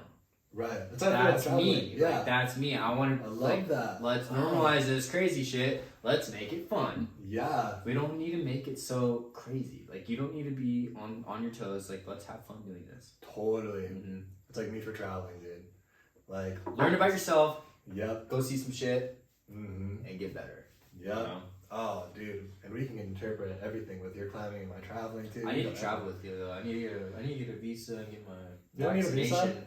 I need to get vaxxed though. You do need a vax now. That's okay though. I will get vaxxed to go travel. I don't care about that. Yeah, so you need to get vaxxed. Are you vaxxed yet? So it was weird. So this past summer, I made that offer on this house, and it got rejected. So I thought I was gonna be homeless. I was like, oh no.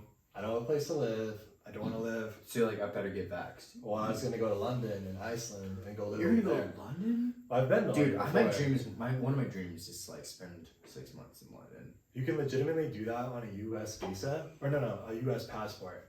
So you can go on your U.S. passport for 6 months in London and live. So my goal by next September is to be living off this podcast full time.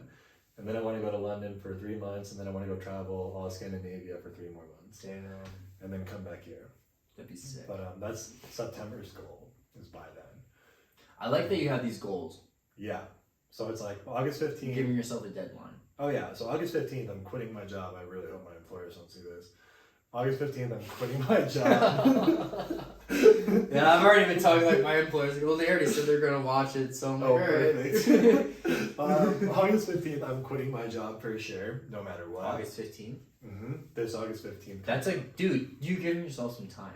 That's for great. Sure. That's great. So that way it's like I give myself time to build the podcast, monetize it if I can, but it's like it's coming out of love, so it's like I'm growing it beautifully with all my love, dude. Like I'm having good people on, doing it organically, and like not forcing it, giving it time. But no matter whether it's like flourishing or just kind of there, I'm quitting my job. I don't care. Dude, you're manifesting some great big. That's like a leap of faith. This is very hearing you talk about this it's very inspiring. Awesome. I'm glad to hear that. Thank you. Dude, you're literally you're going out into the unknown. Yeah. You're putting both feet out in the unknown and taking a leap of faith. Exactly. Like, that's what every successful person I've heard talk. Like that's what they did, and that's what led them to success. Well, it's like turning down those big jobs. It's very inspiring. Those last couple of big jobs, I'm like, no, I'm going my route. I'm doing my thing because those were unknown for sure, 6 figures. But I saw the rest of my life that way. I'm like, no, not doing that. I'm like, I'm not living like that again. No, not living with that. Not doing that. That's very inspiring, man. So I'm like, all right, August 15th, I'm done with this job. I have all my bills paid. I'm going to save up till then. So if I do kind of hit rock bottom, I have a cushion to live for 6 more months. What's rock bottom to you, though? Well, rock bottom is just like, it's not working. Like, the podcast is not making money. Or like, I can't live Is that rock bottom, though? That's not rock bottom. I've been at a lot of rock bottoms, dude. Like, I've been homeless. I've been at $0. I feel like that's rock bottom. Yeah, it has been. But another different type of rock bottom, you know? You get rock bottom for just like stuff you want to do in your life. Right, exactly. Like the goals didn't pan out, the fail. It's like I don't care like where it's at. But you gotta normalizing failure. Right. But it's like I'm gonna make this work for sure. Like August 15th I'm leaving. You gotta fail in order to get shit to work. For sure. It's like I have this whole time to fail till August 15th. And like even if it happens at August 15th, I'm still going. No matter what, I am going, and I'll go to Iceland first. So I'll do all this first. I'll go to Iceland, Norway, Sweden, Finland. I'll just make this whole loop right here. So I'll do like 1, 2, 3, 4, 5, 6, 7, 8, 9 or 10 countries over the course of 3 months, and then I'll go to London, and then I'll live in London for at least 2 or 3 months. When you're living in London, I'm gonna come visit you. For sure. Absolutely. Yeah, I've never been to London, and that's like one of my. I want to go there. It's like I love London. I love that. The city is calling to me. Oh, like, the city of London is calling to me big time. So that's my goal, is like to be in London next year after that big trip. Well, I'm gonna With come the visit job. your ass. Yeah, dude, for sure. I'll find some climbing routes out there too. I don't know about any climbing out in the UK. Alright, I gotta pee again. I gotta pee. Well, Should we just like let's close it out. Close it out. Let's close it out with cheers, and then we'll go. I got like one sip of whiskey left. One sip of whiskey. Should do it. Hold on, what do I got? I got no sips of Dude, whiskey. just drink my water. Here, I got my. There you go. This water. The Baya. How do you say that? Buy water. Buy water. All right, cheers to coming to Cheers. life. That was a really good podcast, man. Good first talk. podcast coming to life. I'm Cheers. appreciate you being your first podcast. Dude, I Man. appreciate you for coming. Thank you.